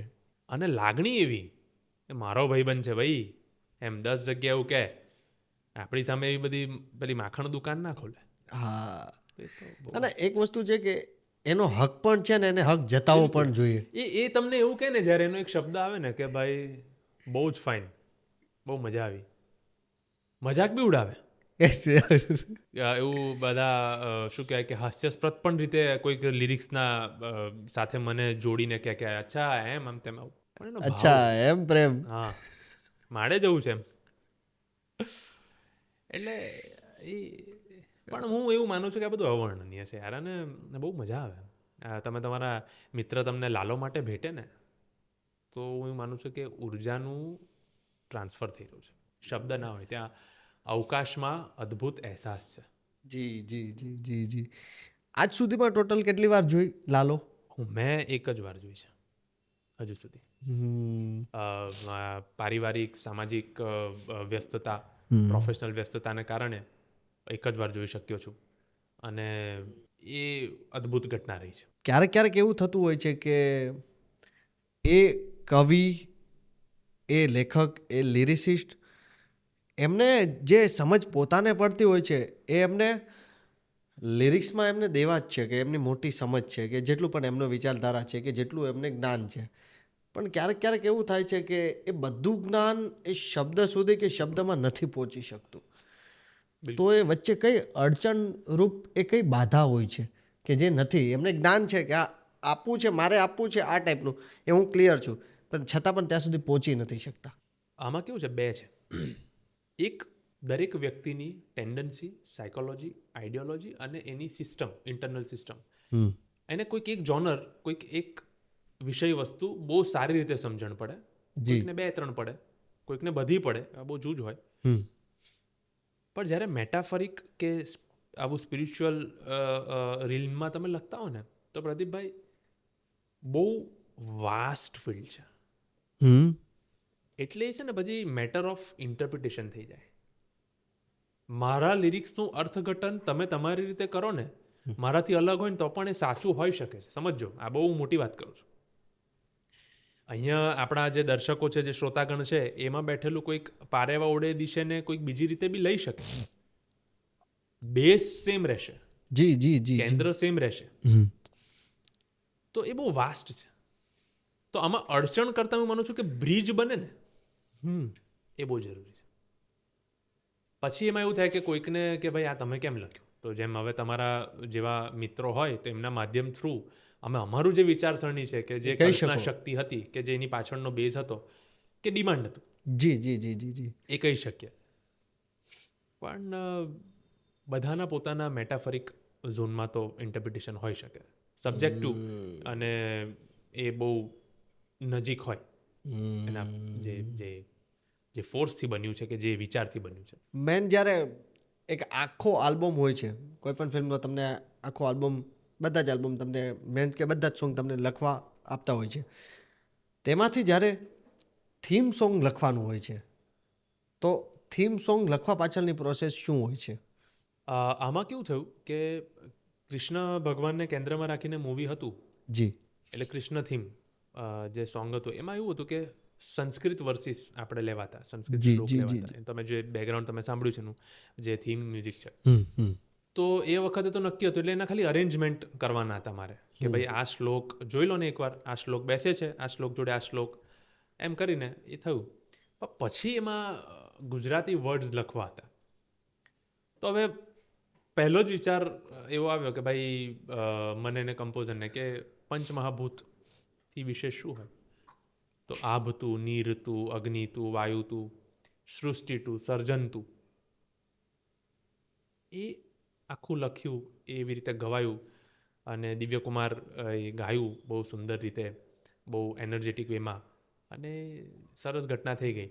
પણ બાકી જનરલી કેવું હોય કે થીમ સોંગ જો તમારે એ સબ્જેક્ટથી બહુ નજીક લખવું હોય ને તો બહુ હાથ બંધાયેલા હોય, કારણ કે મેન સ્પેક્ટ્રમ ટૂંકું, નેરો કમ્પાસ, એટલે બહુ અઘરું છે મારા જેવા વ્યક્તિ માટે. અને એક તમે એક લિરિક થકી એક આખી ફિલ્મને પ્રેઝન્ટ કરો છો. યસ, અને એનું કેરેક્ટર પણ ડેવલપ તમારા લિરિક્સ જોડે થઈ રહ્યું છે, સ્ટોરી પણ ડેવલપ થઈ રહી છે, અને તમારે ફિલ્મની લાઈનને તો પકડી જ રાખવાનું છે. જી, તો એ અઘરું કામ છે, હું એવું માનું છું. મોકળા મેદાન કરતાં અઘરું. ચાલો તમે વિઝ્યુઅલ ફોર્મમાં જોવો છો અને આવે છે, તો ચાલો તમને વિઝ્યુઅલ્સ બધા દેખાય છે અને તમે માની લઈ શકો કે આ થીમ ઉપર ફિલ્મ છે. પણ કદાચ તમે ખાલી એ સોંગ સાંભળો છો તો સાંભળવા ઉપરથી તમને ખબર પડી જાય કે ઓકે આ થીમ આ છે. બિલકુલ, 100%. અને આ શું કહેવાય કે કૃષ્ણ થીમ વખતે તો પાછું કૃષ્ણના કેટલા બધા મૂવીઝ હિન્દીમાં હોય, કેટલા બધા ગુજરાતીમાં હોય, એટલે લોકોના મગજમાં ઓલરેડી એના થીમ મ્યુઝિકલી અને લિરિકલી વસેલા જ છે, એક ને બીજી સ્વરૂપે. એમાં મ્યુઝિકલી અને લિરિકલી, ઇવન વિઝ્યુઅલ, એટલે direction point of view, acting point of view, બધા જ પોઈન્ટ ઓફ વ્યૂ માટે બહુ ડિફિકલ્ટ ટાસ્ક હતો કે લોકોને નવું, અલગ, છતાં કૃષ્ણથી ન હટે એવું પીરસવું. આ બહુ મોટો ટાસ્ક છે, તમે વિચારજો. 100% કેટલું વસેલું છે મનમાં. હું હમણાં તમને કૃષ્ણ કહું તો લાલો સિવાય બી તમને કૃષ્ણના બેકગ્રાઉન્ડ મ્યુઝિક, ફ્લ્યુટ, એનું શું કહે સ્કોર, એનું વિઝ્યુઅલ એક્ઝિક્યુશન બધું આવશે. એટલે એમાં અલગ પીરસવાનું, નવું લાગવું જોઈએ, ત્યાંથી હટવું ના જોઈએ, શ્રદ્ધામાં ઘટાડો ના થવો જોઈએ. મારો કાનુડો છે એમ, અને આપણે તો પેલું માલિકી છે. દરેક ભક્તની ભગવાન પર એક પ્રકારની શું કહેવાય કે બહુ સહજ માલિકી છે, કે આ તો મારો છે, મારો કાનુડો, મારો શિવ. મેં હમણાં જ કાલે એક કોટ મસ્ત કોઈક જગ્યાએ એક લાઈન મેં વાંચી કે અંતે અમે મોરપીંછ બન્યા. તમારી સ્ટોરી પર કદાચ તમે અંતે અમે મોરપીંછ બન્યા અને અમારું સ્થાન હંમેશા એના મસ્તક ઉપર રહ્યું. રાધાજી, મીરા, ઉદ્ધવજી, મહેતા નરસિંહો, ગોકુળ, ગોવાળ અને ગોપીઓ અને ઘણા બધા. તમે વિચાર કરો કે આ પૂર્ણ પુરુષોત્તમ એમને એમ થોડો છે. તમે માની લો કલ્પના છે, ચાલો બધું સાઈડ પર મૂકી દો, અને એ કલ્પના છે. સાહેબ, આ પાત્રને કલ્પનામાં બી લખવો, આબેહૂબ બધા રસ આપવા, છતાં અંતે તમે એનામાંથી બોરો જ કરો. શું કરવું, કે સમયે કઈ રીતે શાંત રહેવું, અને જ્યાં ઘા મારવાનો છે ત્યાં ચૂકી ગયા તો શું થશે એ પણ એ શીખવાડી દે. કૃષ્ણ એકમાત્ર છે. હું કોઈ પક્ષપાતી નથી કોઈ ધર્મ કે કોઈ કેરેક્ટર બાબતમાં, પણ કૃષ્ણ ક્યારે એવું નથી કહેતો કે તમે શાંત બની જાઓ. કૃષ્ણ ક્યારે એવું નથી કહેતો કે તમે લડાયક બની જાઓ.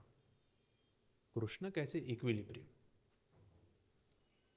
સંયમની સાથે સાથે, સમન્વયની સાથે સાથે સ્થિતપ્રજ્ઞતા અને સંભાવ અને બેલેન્સ, જે સંતુલન જાળવવાનું પ્લસ એક જ માત્ર મારા વાંચનમાં આવેલું કેરેક્ટર ભગવાન સ્વરૂપે કે એવું કહે કે with time you have to develop, update, change, correct and utilise the time and change your self.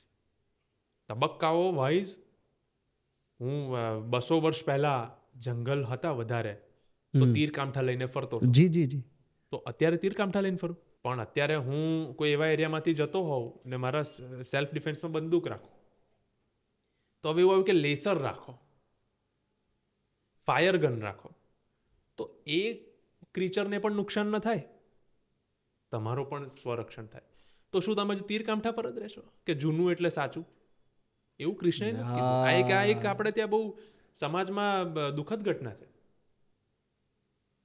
Older is વાઇઝર અને બીજું કે જૂનવાણી કે જે છે આ બધું છે ને એકચ્યુઅલી કૃષ્ણએ ના પાડી છે. તમે જો એના ડેપ્થમાં વાંચો તો અર્જુન ભીષ્મ પિતામહ સામે લડી શકે, કેમ નહીં? દ્રોણાચાર્ય સામે બાણ ઉગામી શકે, અને 65 વર્ષે પણ યુદ્ધ મેદાનમાં તમારે જવું પડે તો જવાનું. અને મારે તો ડાયાબિટીસની ગોળી લઈને લેજે ભાઈ, પણ ત્યાં તો જવાનું છે. આ કૃષ્ણ ભગવત સ્વરૂપે હું એવું માનું છું, અક્રોસ જેટલું મારું લિમિટેડ જ્ઞાન કે વાંચન છે, કોઈ બીજા પાત્ર નથી કહેતા કે હજુ સુધી આપણા સુધી આવ્યું નથી. ખાલી આ કૃષ્ણ જ કહે છે. એના જીવનમાં જ તમને બધું મળી જાય. ક્યાં એની જરૂર હતી કંસ જોડે માથાકૂટ કરવાની? હે, એકાદ વીજળી એના ઘરે પાડે, પતિ ના જાય તમને શીખવાડવા કે મામા હોય ગમે તે હોય, અને કર્મના બંધનમાં તો પોતાની માં રહી સાહેબ. પોતે રહ્યો કર્મના સિદ્ધાંતોની અંદર. વાહ. અને માને બી નાની ઉંમરમાં જ્યાં એને સમજણનો પાઠ ભણાવો હતો તો ભણાવી દીધો મોઢું ખોલીને. અહીંયા તો બ્રહ્માંડ છે, એને ખાલી બતાવી દીધું, કીધું નહીં કે હું આ છું. આપણે લાલો છે, લાલા સ્વરૂપે જે સિસ્ટમથી જે પુષ્ટિ માર્ગીય ફોલો કરે, તો તમારું બાળકનું જે ડેવલપમેન્ટ છે ને તમે એ રીતે કરો, દેટ ઇઝ પેરેન્ટિંગ. પણ અપડેટ થવું પડે ને. તમે લાલાને દૂધ ને માખણ ખવડાવતા હતા, પણ ભાઈ એ લાલા મોટા થયા પછી હવે તમે એવું કહો જન્મતાની સાથે દૂધ આપો, તો મેડિકલ સાયન્સ શું કહે છે કે 6 મહિના માતાના દૂધ સિવાય કશું જ નહીં. યસ. તો યુ હેવ ટુ અપડેટ. આ કૃષ્ણ શીખવાડે છે, એટલે એની મજા આવે. એક માત્ર વાત થોડુંક ભટકી ગયા છે રાઈટ છે, રાઈટ. જ્યારે આ વાત નીકળી તો મારે થોડાક આ વિષયો પર હું એવું માનું કે આપણા શ્રોતાગણ, દર્શકો, આપણા મિત્રોને આ ખબર હોવી જોઈએ કે બહુ જ સરસ પાત્ર એટલે છે કે એનામાં સરળતા છે, અને એનામાં સાહસ છે, સ્વીકાર્યપણું છે, અને એનામાં ખંત છે, ધીરજ છે, સ્થિતપ્રજ્ઞતા છે, સંભાવ છે, ઇનસિક્યોરિટી નથી. એ એના ઇમોશન્સ અને ફિલિંગ્સનો માસ્ટર છે, અને એની સાથે સાથે દરેક ચેન્જ માટે તૈયાર છે, અપડેટ થાય છે, અને તમને થવાનું કહે છે. તમને ખ્યાલ છે અમારે એટલે પ્રેમને સાંભળવા છે કેમ કે ફિલ્મો તો આવી રહી હતી, આવે છે અને આવતી રહેશે. લાલો જેવી એક ફિલ્મ આવે છે અને એમાં એક એવા લિરિસિસ્ટનું નામ બહાર આવે છે જેનું નામ પ્રેમ દવે છે, અને એ પ્રેમ દવેને ઘણા લોકોને સાંભળવા છે કે કોણ છે. એક અચાનક જ એક નામ બહાર આવે છે, એમની મહેનત એક જગ્યાએ ચાલુ છે. ઈંડામાં હતું ને ફૂટી ગયું. હા, એટલે અમારે આ બધી આજે ચર્ચા કરી. સેવા તો હતો હું. બિલકુલ.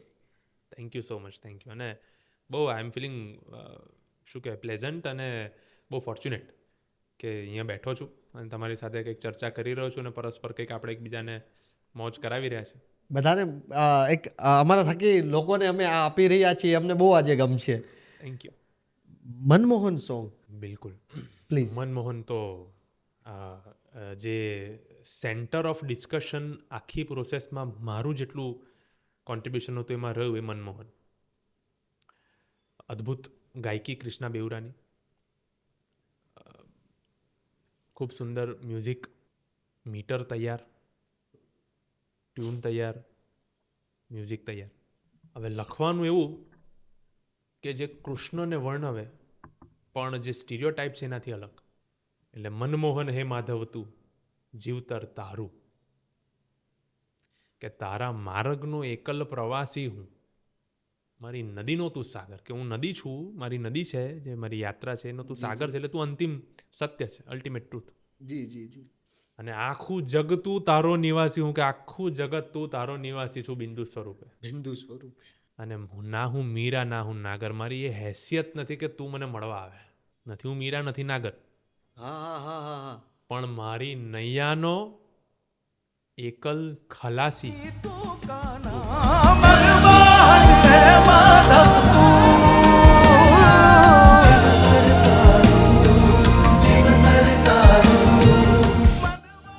મનમોહન હે માધવ તું જીવતર તારું, મારું જીવતર બી તારું અને તારું જીવતર તો જોવા, આંબવા, શીખવા અને શું કહે પ્રેરણાદાયક છે.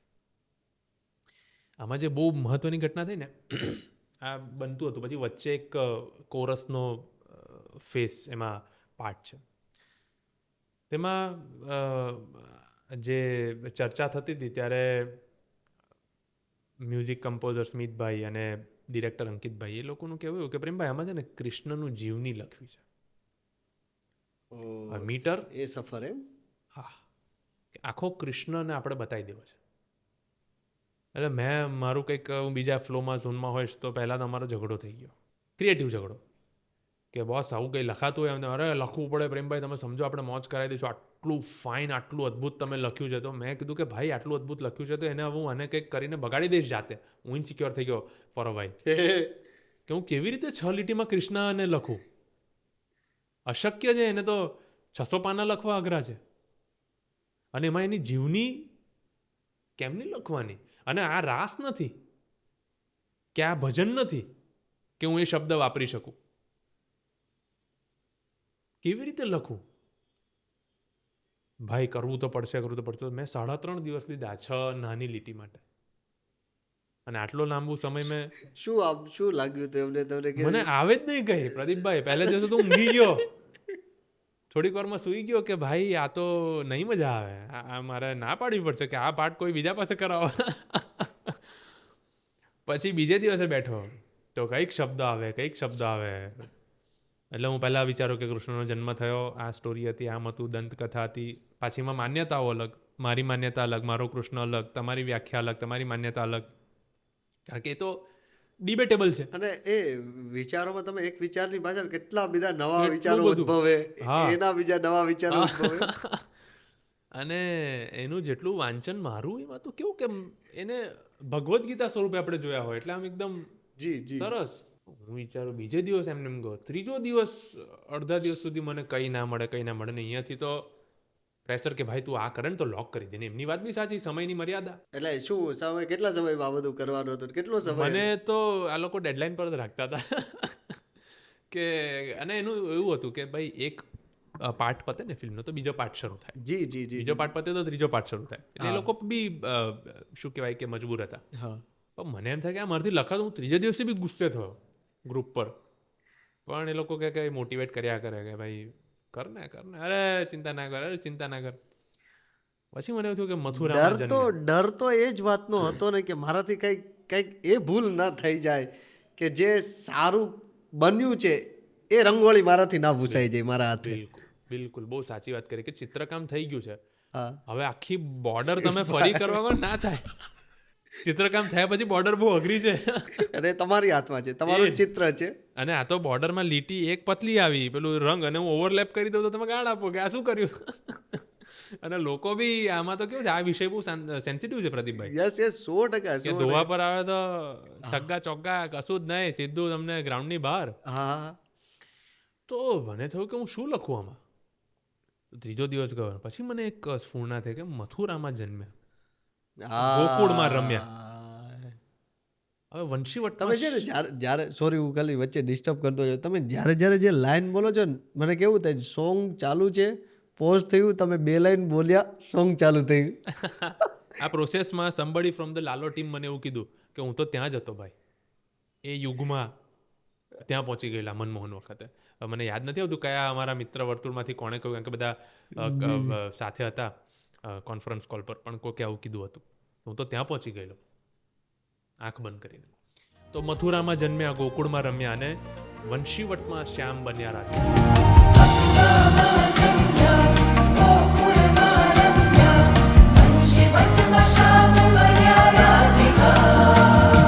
તો એમાં કે ભાઈ જ્યાં કૃષ્ણ અને રાધિકાનું સૌથી વધારે એક પ્રાકૃતિક મિલન થતું, ત્યાં શ્યામ બન્યા રાધિકા, આવું લખ્યું. તો બહુ ગમ્યું કે યાર ગજબ, શ્યામ બને રાધિકા. અને વૃંદાવનમાં વર્યા, દ્વારિકાના બળ્યા, દ્વારિકાનો રાજા, નગરીનો મુખ્ય, તીર ઝીલ્યા તોય તે ભાલકા.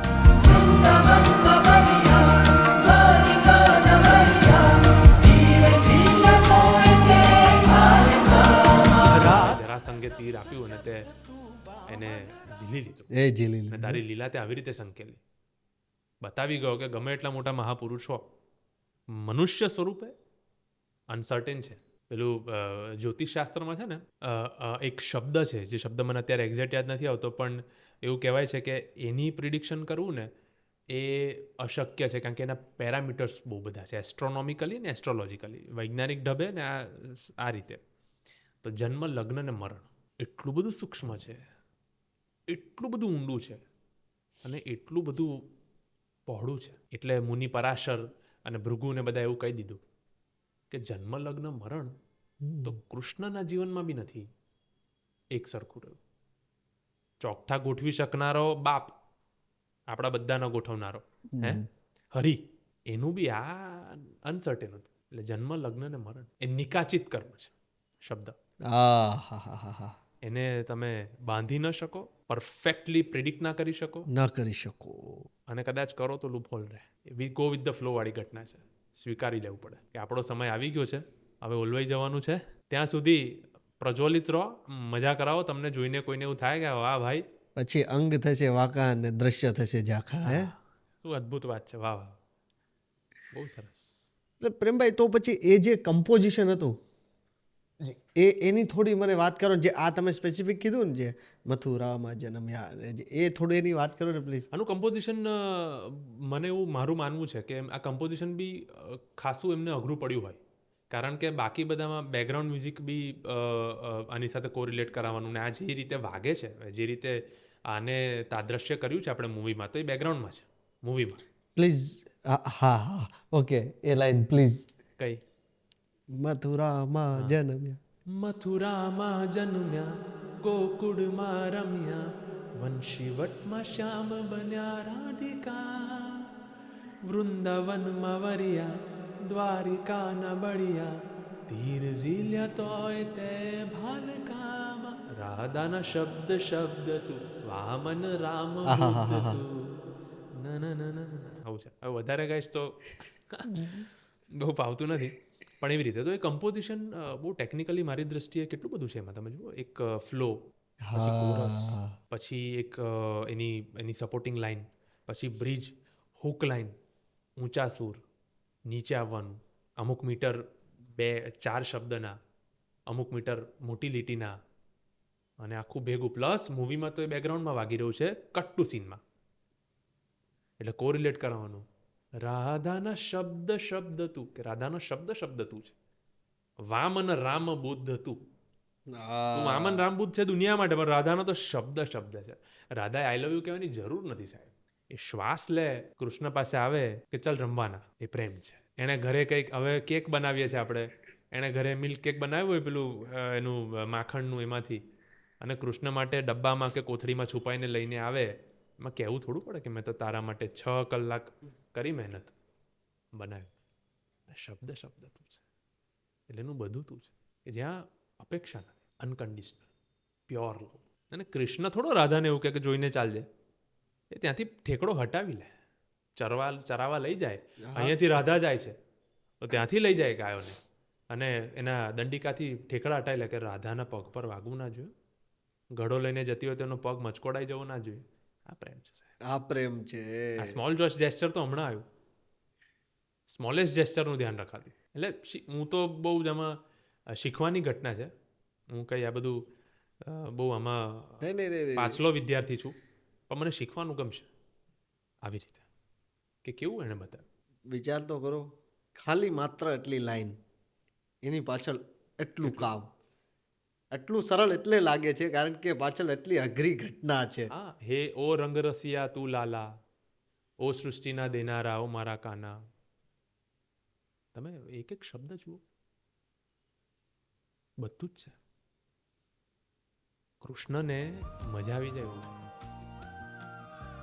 કે વાહ. રાધાના શબ્દ શબ્દ તું, વામન રામ બુદ્ધ તું,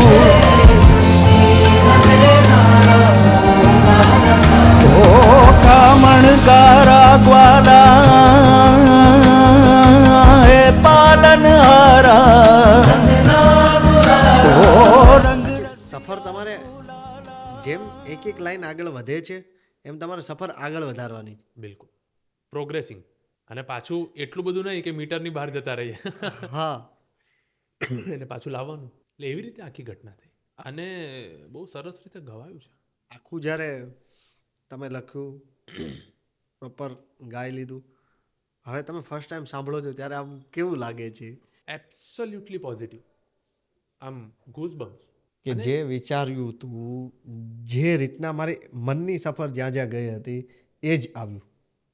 અને એની ચર્ચા યાદ રહી જાય એવું, કારણ કે કેટલી મહત્વની ચર્ચા, કેટલી મોટી ચર્ચા.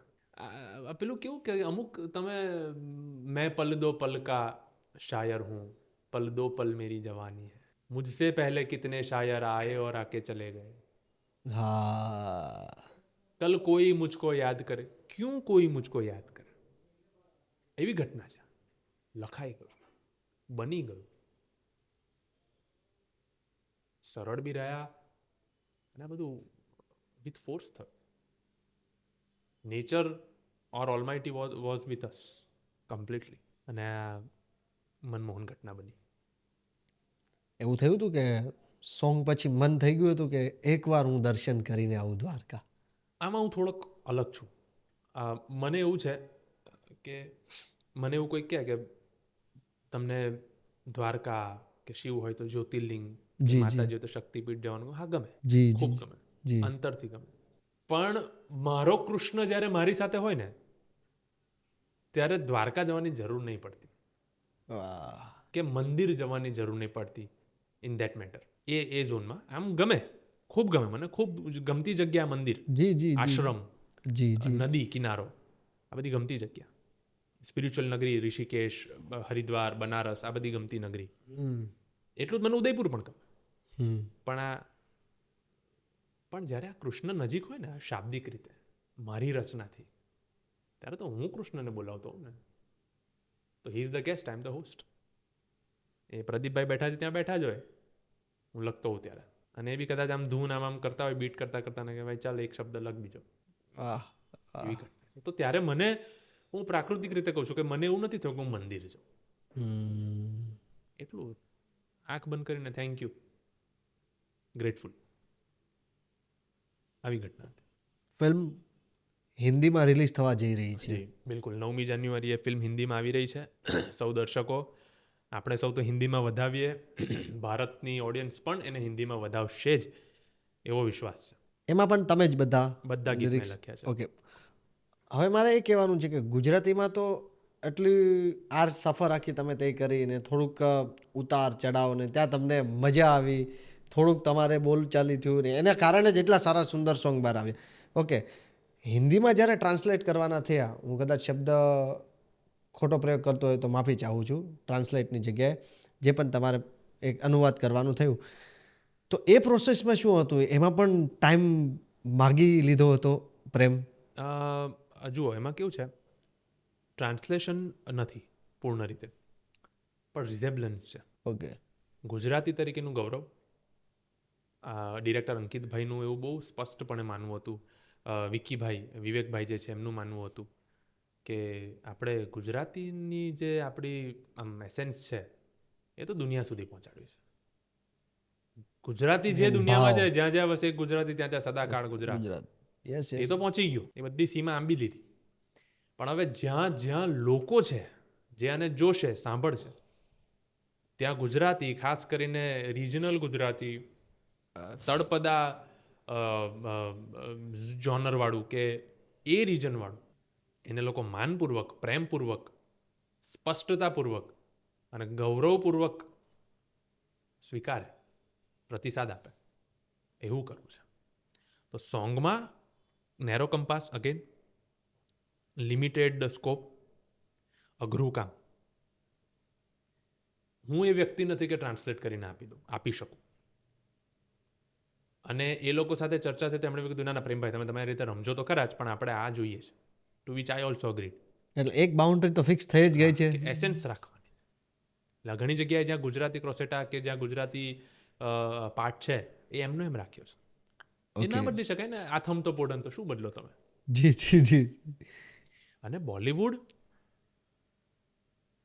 એ બહુ સ્વીકૃતિવાળી જગ્યા છે કે હિન્દી ફિલ્મ જગત તમે જુઓ તો વર્ષોથી, કદાચ દશકાઓથી એવા સોંગ્સ બને જ છે કે જ્યાં બેઠે બેઠા ગુજરાતી સોંગ્સ, બેઠે બેઠા તમિલિયન સોંગ્સ, બેઠે બેઠા સંસ્કૃત વર્સિસ, બેઠે બેઠા અન્ય લેંગ્વેજના સોંગ, ઉત્તર પૂર્વી હોય, કોઈ ઉર્દુ હોય. આપણે તમે બહુ એક જોજો માનસિકતા, ઉર્દુ હોય ને તો આપણે હિન્દી ગણી લઈએ છીએ, અને એ ફિલ્મનો ભાગ હોય ને તો આશ્ચર્ય નથી થતો. પણ ગુજરાતી હોય તો થાય. કેમ ભાઈ? એવું ભાષા જ છે.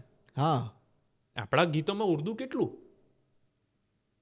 નથી, ક્લિષ્ટ હિન્દી કેટલું લખાય છે. તો એ બી તો લેંગ્વેજ છે, આ બી લેંગ્વેજ છે. ઉર્દુ બી તમારે તો શીખવું જ પડે. હિબ્રુ, અરબી, કદાચ એનો અર્થ તમને ન ખબર હોય, તમે ગાઓ છો અથવા સર્ચ કરો છો. હવે search engine are very convenient. Yes yes. તો ગુજરાતીમાં આશ્ચર્ય કેમ? ઢોલી તારો ઢોલ બાજે, કેટલા વર્ષો પહેલા. આજે બી કદાચ દરેક લગ્નમાં વગાડાતું હશે. અને ઝૂમીએ જ છે. આખું ઇન્ડિયા ઝૂમે છે. ઇન્ડિયા, વિદેશમાં રહેતા ઇન્ડિયન્સ, અને હવે તો વેસ્ટર્ન પીપલ પણ ઝૂમે છે. મન ભરીને માણે. તો એ અમારે કેન્દ્રમાં રાખવું હતું. અને ઘણી બધી જગ્યાએ હિન્દીના શબ્દો આપવાની મજા આવી. હવે મનોરથ પોતે હિન્દી શબ્દ છે, હિન્દી, ગુજરાતી. તો આ બધું કરવાનું હતું. અને પ્રોસેસ, મેં કીધું એમ, થોડો નેરો કંપાસ, મારી પાસે લિમિટેડ સ્કોપ. જી જી જી. તમે કીધું એમ હેડ બાઉન્ડ્રી હતી. જી જી. પણ તો પણ લખી શક્યો. હિન્દીમાં બી કંઈક નવું પીરસી શક્યા છે. અને રિલીઝ થશે એટલે તમે કહેશો કે ખરેખર મજા આવી. અને જે ફ્રેશ સાંભળશે ને હિન્દી ઓડિયન્સ, એના માટે તો આ જે મેજિક છે, હા હા, એ ફ્રેશ જ આવવાનું. જી જી જી જી. એ સર્ચ કરશે કે આ ગુજરાતીનું મિનિંગ શું છે. એક્ઝેક્ટલી. ત્યાં તમે પહોંચો, લોકોના હૃદય સુધી ગુજરાતી પહોંચાડી રહ્યા. સાહેબ, માત્ર ફિલ્મ રૂપે તો પહોંચાડવાના, પણ શબ્દ અને મ્યુઝિક રૂપે પણ પહોંચાડી રહ્યા છે. કે એ સર્ચ કરશે કે આ મથુરામાં જન્મેવાળો કહેવા શું માંગો છો. જનરલી તો સમજી જ જવાય. કોઈક કદાચ બહુ જેને સાવ જ ખ્યાલ ન હોય અન્ય ભાષાના શબ્દોનો, જી જી જી. સર્ચ કરશે. જી. થોડીક મહેનત તો તમે બી કરજો. તો બધા સોંગમાંથી સૌથી વધુ અનુવાદ કરવામાં કેમાં તકલીફ પડી? ચાલો, હિન્દીમાં સૌથી વધારે અનુવાદ કરવામાં મનમોહન. મનમોહન. ઓકે. કારણ કે બહુ નજીક હતું. એટલે મને એવું થયા કરે કે હું આમાં કેવી રીતે આને હિન્દી કરું, કારણ કે ઓલરેડી શબ્દો તો હિન્દીમાં વપરાય એવા જ છે. ગુજરાતી હિન્દીમાં નામને શું બદલો. તો માય ડિફિકલ્ટી વોઝ દેટ, કારણ કે મને નવું પીરસવું હતું. સમજો, એઝ એન આર્ટિસ્ટ, હિન્દી વાંચન હોય, હિન્દી સાહિત્યનું અભ્યાસ હોય, તો મને નવું પીરસવું હતું. મારી ડિફિકલ્ટી હતી. સીધું ટ્રાન્સલેશન હોત તો ક્યાં વાત જ હતી. જી જી જી જી જી. મારે નવું પીરસવું હતું. તેમાં મને મનમોહન થોડુંક અઘરું લાગ્યું. બીજું થોડુંક મનોરથ, કારણ કે બહુ હૃદયથી નજીક હતું. તો આપણું બાળકને આપણે બોર્ડિંગ સ્કૂલમાં મૂકીએ ને એવું છે. મ્યુઝિક ડિરેક્ટર સ્મિત જય, એક મ્યુઝિક ડિરેક્ટર ને લિરિસિસ્ટ વચ્ચેની કન્વર્ઝેશન શું હોય છે? પ્લીઝ. બહુ ગજબ.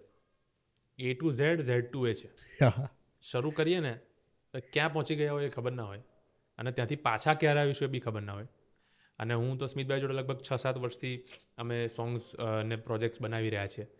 એ ઓસ્ટ્રેલિયા હોય એટલે મેજરલી વિડીયો કોલ કે ઓડિયો કોલ પર હોઈએ. બેઉના ટાઈમ ક્લેશ થાય, બેઉની વ્યસ્તતા અલગ, બેઉનું દિનચર્યા અલગ. તો ચર્ચા બહુ ગજબ છે. અને એમાં થોડા ઘણા અંશે સ્મિતભાઈને બી સ્પિરિચ્યુઆલિટીનું રિસર્ચ ગમે, મને બી ગમે. તો આવા વિષયમાં એની ચર્ચા તો અમે ઘણા તબક્કાઓ સુધી પહોંચતા હતા. પણ પેલું એક ટ્યુનિંગ સેટ થઈ ગયેલું આટલા વર્ષોમાં કે શું ગમશે. જી જી જી કે શું મજા આવશે, એમને ખબર મને શું ગમશે, મને ખબર એમને શું ગમશે. તો એ ફિલ્ટર થઈ જાય, હા પછીના પ્રોસેસમાં ચેન્જીસ હોય. ચેન્જીસ યાર આવું કરીએ તો, સીન આવું કરીએ તો.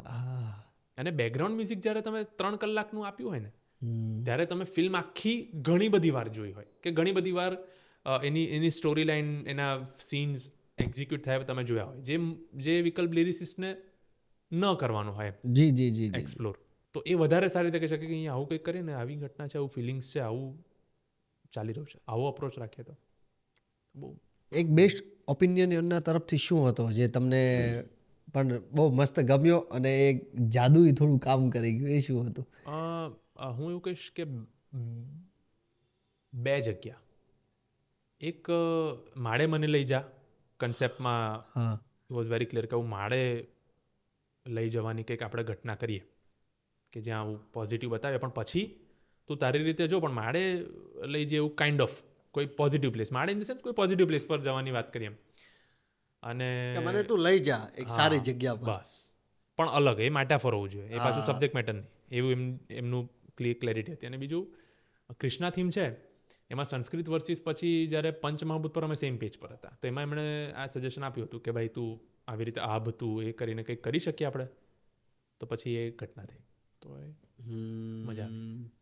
સ્મિતભાઈ કેવા માણસ કેવા છે, ગલગોટા જેવા છે ને? હા યસ બિલકુલ બિલકુલ. અને મજા આવે એમની જોડે તમે વાત કરતા હોય ત્યારે. મેં કીધું એમ કે ચર્ચાઓનો કોઈ વિષય જ ના હોય એમ, એટલા બધા વિષય વગરના બી ચર્ચાઓ થતી હોય, અને પછી પાછા સોંગ પર આવેલા આ તો રહી ગયું. મજા આવે યાર, નિખાલસ.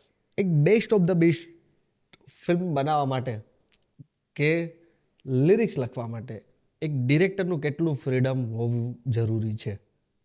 બહુ જ. Director is a leader from front. અમારા અંકિતભાઈ સાખિયા છે, એમને બહુ આભારી છું કે એ બહુ સમજણવાળા વ્યક્તિ છે આર્ટિસ્ટના. અંકિતભાઈ સખિયા કે પ્રેમભાઈ તમને શું મોજ આવે છે એ કહો તમે, તો તમને તમારું આખું સ્વરૂપ પેલું તમને શું કાગળ પર લાગે ઉતારી છે? દેવા દે એકવાર. તમને શું લાગે છે? હા, 2 પોઈન્ટ તમને કહી દે જી જી ભાઈ આ આવું છે, કારણ કે એમણે ડિરેક્ટ કર્યું, એમનું વિઝન હોય, હા હા અને વિઝન પણ મેચ્યોર હોય. આપણે આપીએ, અરે ભાઈ મોજ કરાવી દીધી. આમાં આવું કરી શકીએ કે નહીં તમે કહેજો. એ આવું આટલું હમ્બલનેસથી પૂછે, આવું મારું માનવું છે, આવું કરી શકાય? મને આવું લાગે થઈ છે. શકે? કોઈક બીજો શબ્દ આપી શકો? મને આવું લાગે છે. આવા એમના વાક્યો હોય. તો તમે ઓપ્શન આપતી વખતે બી ઇનસિક્યોર થયા વગર અથવા તો ફોર્સ્ડ ફીલ કર્યા વગર આપી શકો. તો ત્યાં બી તમારું, અને પછી હી એપ્રિશિએટ્સ. બહુ મજા આવે. અને એમનો બહુ મહત્વનો રોલ હોય છે ડિરેક્ટરનો. એ બહુ બખૂબી નિભાવ્યો છે એમણે થ્રુઆઉટ ધ પ્રોસેસ. ફિલ્મમાં જે એમને એક્ઝિક્યુશન કર્યું તો ટેકનિકલ મુદ્દો છે, એના વિષય પર તો શું વાત કરીએ, સોંગ ઉપર રેસ્ટ ઇઝ ધ પેલું હિસ્ટ્રી ક્રિએટેડ છે. પણ જે આ પ્રોસેસ હતી, અને ઝીણું ઝીણું એમને જાણવું હોય મ્યુઝિક ડિપાર્ટમેન્ટનું પણ, જિજ્ઞાસા. એક કોઈ પણ મુદ્દા ઉપર તમારી ચર્ચા થઈ હોય, એ મુદ્દો કયો હોઈ શકે? સોંગ ઉપર જ ચાલો. મનમોહનમાં મેં કીધું એમ મથુરામાં જન્મ્યાવાળી, ઓકે. અને આ પારેવા ઓડે દિશે જે લખ્યું, ત્યારે એમની સાથે બહુ લાંબી ચર્ચા થઈ હતી. મેં જ્યારે મિનિંગ કીધો તો એમણે કીધું આંખ બંધ કરીને સાંભળતા હતા. We were on voice call, WhatsApp call, conference call. ભાઈ પ્રેમભાઈ ગજબ ગજબ, મોજ કરાવી દીધી બોસ, મોજ કરાવી દીધી. આ કૃષ્ણ જ કરાવ્યો. વાહ. એટલે પેલા કંઈક અલગ મિનિંગ સમજવામાં આવ્યો હતો ને પછી પ્રોપર તમે સમજાવ્યું કે ના મિનિંગ એમને બન્યું ને એટલે સમજવું જ હતું કે તમારું શું કહેવું. હા હા હા ઓલમોસ્ટ મેં કીધું ને થ્રુઆઉટ ધ પ્રોસેસ અમે સેમ પેજ પર હતા, અમે સૌ કોઈ. હા. એ બહુ ટચવુડ બહુ સારી ઘટના હતી. પ્રેમ દવેના પર્સપેક્ટિવથી અત્યારે ગુજરાતી ઇન્ડસ્ટ્રીમાં કેવા લિરિસિસ્ટની જરૂર છે? ગુજરાતી ઇન્ડસ્ટ્રીને કેવા લિરિસિસ્ટની જરૂર છે ને, એના કરતાં હું એવું માનું છું કે ગુજરાતી ઇન્ડસ્ટ્રીને એવી ઇન્ડસ્ટ્રી બનવાની જરૂર છે કે દરેક આર્ટિસ્ટને તાલીમ મળે, પ્રોસેસનો સમય મળે, મોકળાશ મળે અને માન મળે. પહેલાં ઇન્ડસ્ટ્રીએ બદલાવાની જરૂર છે એઝ અ હોલ. અને આપણે એઝ અ ઓડિયન્સ કોઈક નવું આવે છે તો આવકાર હોય ને. હવે પરિવારનો સભ્ય છે ને, હા ક્યાંક તમને લાગે તો તમારા અનુભવથી કહો, ક્યાંક સહદેવ બનો, ક્યાંક યુધિષ્ઠિર બનો. જે રીતે પૂછે તો કહો, પૂછ્યા વગર કહો, મનથી હૃદયથી, કે આવું પણ આર્ટિસ્ટ આવશે, એ જરૂરી છે. પછી વાત આવે છે કે લિરિસિસ્ટ, તો લિરિસિસ્ટ મારી દૃષ્ટિએ વાચક અને ખૂબ શું કહેવાય કે એક તત્વચિંતક હોવો જોઈએ. મને પર્સનલી એવા લિરિસિસ્ટ ગમે છે કે જે તત્વચિંતક પણ હોય. એક રીતે ઘટના થઈ તો એ ઘટનાને કંઈક રીતે જોઈ શકે, વિચારી શકે એની પાછળ. કોઈકે કોકને લાફો મારવું ખોટું છે, ખોટું જ છે. કાયદામાં જે પ્રોવિઝન છે એ પ્રમાણે થવું જ જોઈએ, તો કેમ માર્યો? એક્ઝેક્ટલી એ જે કામ છે એ જ. એમાં સાયકોલોજી પણ છે, દુઃખ પણ છે, ગુસ્સો પણ છે, એ ફેસ પણ છે. ખોટું જ છે, ન જ થવું જોઈએ, એ સ્પષ્ટતા સાથે એની તત્વચિંતક બને એવા આર્ટિસ્ટ અને એવા લિરિસિસ્ટની જરૂર છે. ઓડિયન્સને કેવા ગીતો સાંભળવા છે?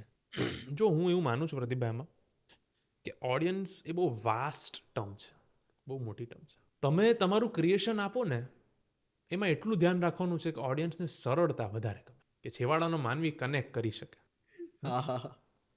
મજા આવી ગઈ. પછી કંઈ પણ પીરસી દો આર્ટના નામે, એ દરેકનો પોતાનો વિષય છે. આપણી કંઈ કમેન્ટ ના હોય, મને ન ગમે તો ન ગમે, હું ન સાંભળું. પણ બાકી લોકોને બહુ સારા સારા મનોરથ જેવું ગમ્યું. લોકોને પ્રદીપભાઈ ફિલ્મનો ભાગ છે. આ તો ગરડાઓનું સોંગ છે, સમજો એક રીતે, જો એવી જ માનસિકતા રાખીએ તો. પણ તમે જુઓ સાહેબ,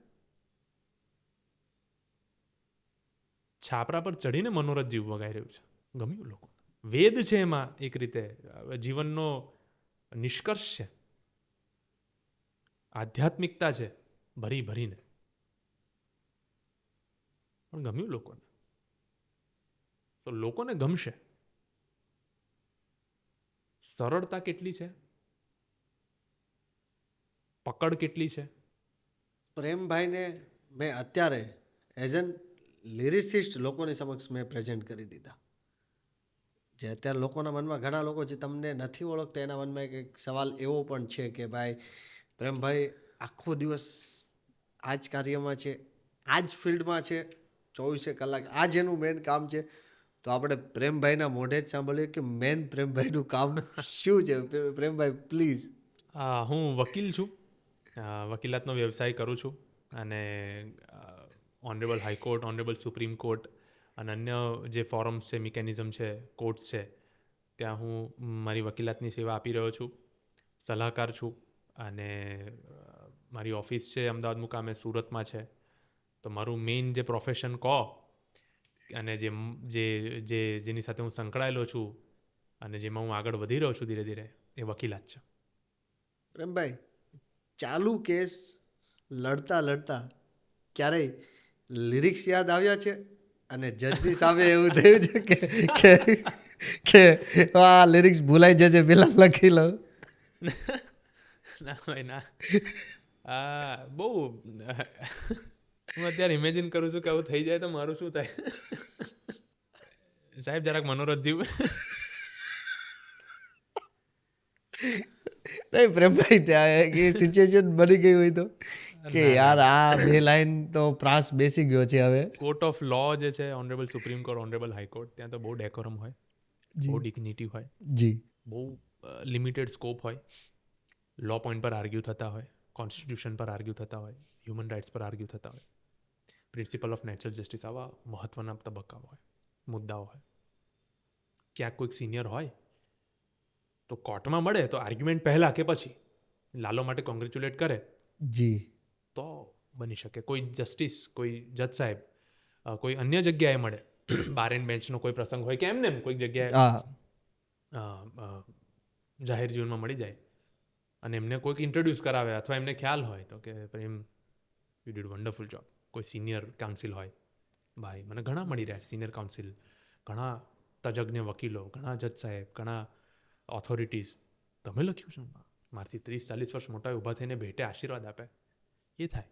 પણ કોર્ટમાં બહુ અઘરું છે. અને હવે મને એવું હું વિચારું છું કે આવું આર્ગ્યુમેન્ટ કરતી વખતે વિચાર ના આવે યાર. પણ નથી શક્ય.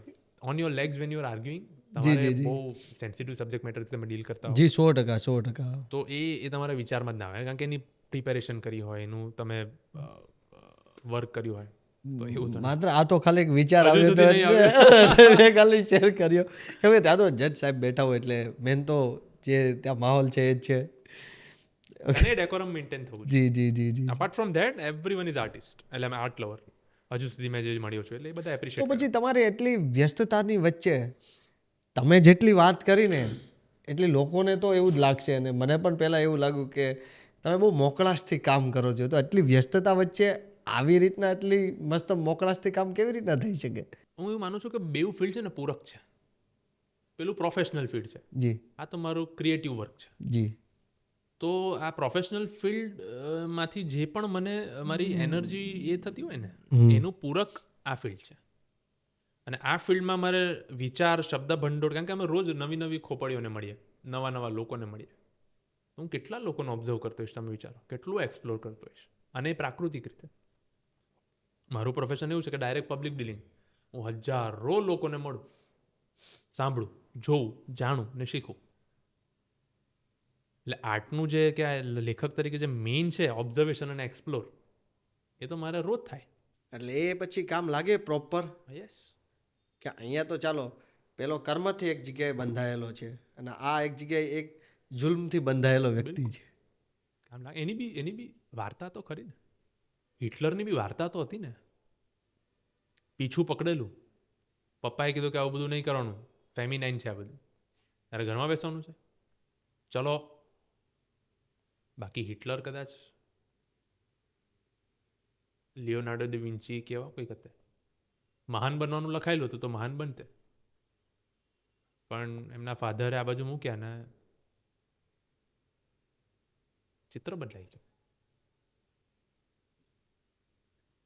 એટલે એ બહુ જરૂરી છે કે કયા રાઈટ સમયે રાઈટ પ્લેસ પર રાઈટ વળાંક થવો જોઈએ. પણ આ બહુ કામ લાગે, ઓબ્ઝર્વેશન ને બધું બહુ કામ લાગે. કે વાર્તા દરેકની હોય એવું હું માનું છું. ગમે તે હોય, આપણને ન ગમે, સમાજ માટે જરૂરી નથી તો નથી જ, એમાં કોઈ ઇમોશન નથી આવતા. કાયદાની વિરુદ્ધનું છે તો છે જ, એમાં કોઈ ઇમોશન નથી આવતા. બંધારણની જોગવાઈઓ છે એ છે જ, એ બાઇબલ છે, એ ગીતા છે, અને એ સર્વોપરી હોવું જોઈએ દરેક માટે. પણ વાર્તા દરેકની છે. એઝ એન આર્ટિસ્ટ હું જો વાત કરું તો એક્સપેરિમેન્ટ કરવામાં કેટલી મજા આવે બહુ છે? મજા, ગજબ. મને એટલે જ શોર્ટ ફિલ્મ પણ હું લખું, કે વાર્તા પણ લખતો હોઉં, ડાયલોગ લખતો હોઉં, ઓન ડિમાન્ડ લખતો હોઉં, અને મારા પોતાના માટે લખતો હું બેઉ કરું. બહુ મજા આવે. અલગ અલગ વિષય પર તમે ગીત બનાવો.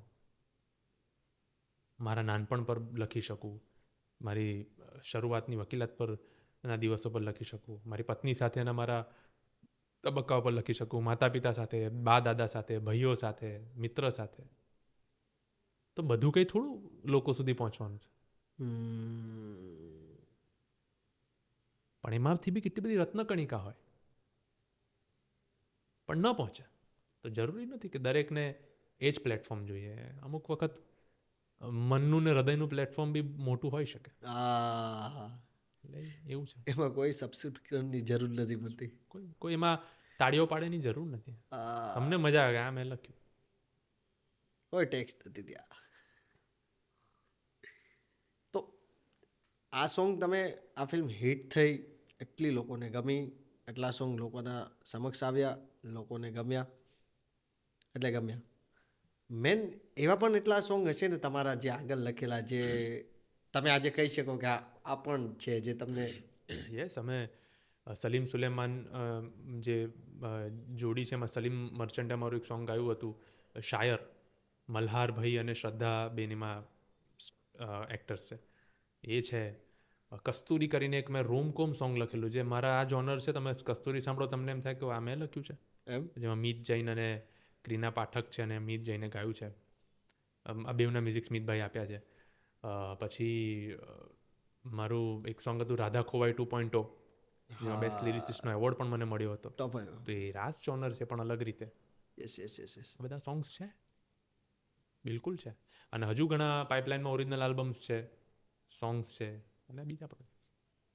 શું છે પ્લાન, શું છે આગળનો? થોડો પ્લીઝ કહી શકો કે એવું કાંઈ જ નથી અત્યારે સાચેમાં? પ્લાનિંગ વગર લાલાએ મોજ કરાવી દીધી. પ્લાનિંગ વગર? લાલો હા. બધે છે. હવે શીખવાડી દીધું પ્લાનિંગની જરૂર નહીં, કર્મ કરે જા. આ પોડકાસ્ટ ઘણા એવા છોકરાઓ જોશે, છોકરીઓ જોશે જેને પણ આ ફિલ્ડમાં આવવું છે, જેમને લિરિક્સ લખતા શીખવું છે, એમને પણ ફિલ્મોમાં લખવા છે, ઘણા બધાના સપના હશે, સવાલો હશે. તો પ્રેમભાઈ એમને શું કહેવા માગો છો તમે? ત્રણેક વસ્તુ જે હું ફોલો કરવાના પ્રયત્ન કરું છું એ શેર કરું બહુ પ્રાકૃતિક રીતે, કે વાંચન રાખો, ઓબ્ઝર્વેશન રાખો. તમારું ઓબ્ઝર્વેશન છે ને દુનિયાથી જેટલા 8-9 અબજ લોકો છે એનાથી અલગ હોઈ શકે છે. એમાં ઇન્સિક્યોર થવાની જરૂર નથી, લેસર ફીલ કરવાની જરૂર નથી. એ કરીએ રાખો, પણ કાગળ પર તરત ઉતારો. ઘણી વખત નેચરલી એટલા સરસ શબ્દ આવે ને પણ આપણે આળસમાં અથવા વિકલ્પ શોધીને લખતા નથી. તે કાગળ પર ઉતારો. એટલે મન સુધી રાખીને ત્યાં જ ભસ્મીભૂત કરી દઈએ. ઓફિસ પર બેઠા છો, કોલેજમાં બેઠા છો, સ્કૂલમાં બેઠા છો, આવું મિત્રો જોડે બેઠા છો, જરાક 1 મિનિટ લાગે. હવે તો વોટ્સએપ છે, પોતાને જ મોકલી દો. ધૂન આવી પોતાને જ રેકોર્ડ કરીને મોકલી દો. હા હા હા. કાગળ હોય તો કાગળમાં પેનથી લખી દો. અને સાથે વાંચન એક્સપ્લોરિંગની સાથે ખંત અને ધીરજ, વિશ્વાસ. પ્રેક્ટિકલી કહું તો શિબિરમાં જાઓ, જે રાઇટર્સની શિબિર હોય છે, વર્કશોપ, જે પણ થાય છે, હા, સેમિનાર્સ હોય, એસોસિએશનમાં જાઓ, કોમ્પિટિશન્સમાં. હવે તો ઓનલાઈન આવે છે કે તમે તમારી કવિતા મોકલો, સ્ટોરી મોકલો, શોર્ટ સ્ટોરી મોકલો. જે સાહિત્યના પરિષદો થાય છે એમાં જાઓ, કવિ સંમેલનમાં જાઓ. હવે તો બાકી સોશિયલ મીડિયા છે, તમારું કંઈ ક્રિએશન મૂકતા રહો. જી જી જી, લોકો સુધી પહોંચી જશે. પ્રેમ દવે આ કાર્યમાં ધીમે ધીમે આગળ વધે છે અને એ કોઈ પણ વર્કશોપ અટેન્ડ કરે છે, કોઈ શિબિરમાં જાય છે, તો પ્રેમ દવેનું ઓબ્ઝર્વેશન શું હોય? પ્રયત્ન એવો કે હું મોસ્ટ સિક્યોર્ડ હોઉં. સ્પર્ધાત્મક, કોમ્પિટિટિવ જેલસી હોય, એનવિયસ નહીં. પહેલો આ પ્રયત્ન હોય મારો કશે પણ જવું તો. બીજું, હું અપ્રોચ જોઉં કે આ સીન લખ્યો, કે આ ડાયલોગ લખ્યો, કે આ ગીત લખ્યું, અપ્રોચ શું હશે, what is the back and story. તો હું પ્રયત્ન કરું છું ડાયરેક્ટ. હવે તો મળી શકું છું, કોઈને પણ કોલ કરી શકું છું, કોઈને પણ મળી શકું છું. તો એવી રીતે પહેલાં જ્યારે એ રિસોર્સિસ ઓછા હતા ત્યારે કોઈકના થ્રુ કે આમાં કે એમના ઇન્ટરવ્યૂ થકી જવું પડતું. Yes yes. કે એમના ઇન્ટરવ્યૂ જોઉં કે એમની બેક એન્ડ સ્ટોરી શું છે યાર. જિજ્ઞાસા થાય, કેવી રીતે લખ્યું હશે આવું અદ્ભુત, અને એ બી આટલી સરળતાથી. સૌમ્યભાઈની કવિતા છે કૂતરો, મારી મૃત્યુનું ટાઈમ ટેબલ.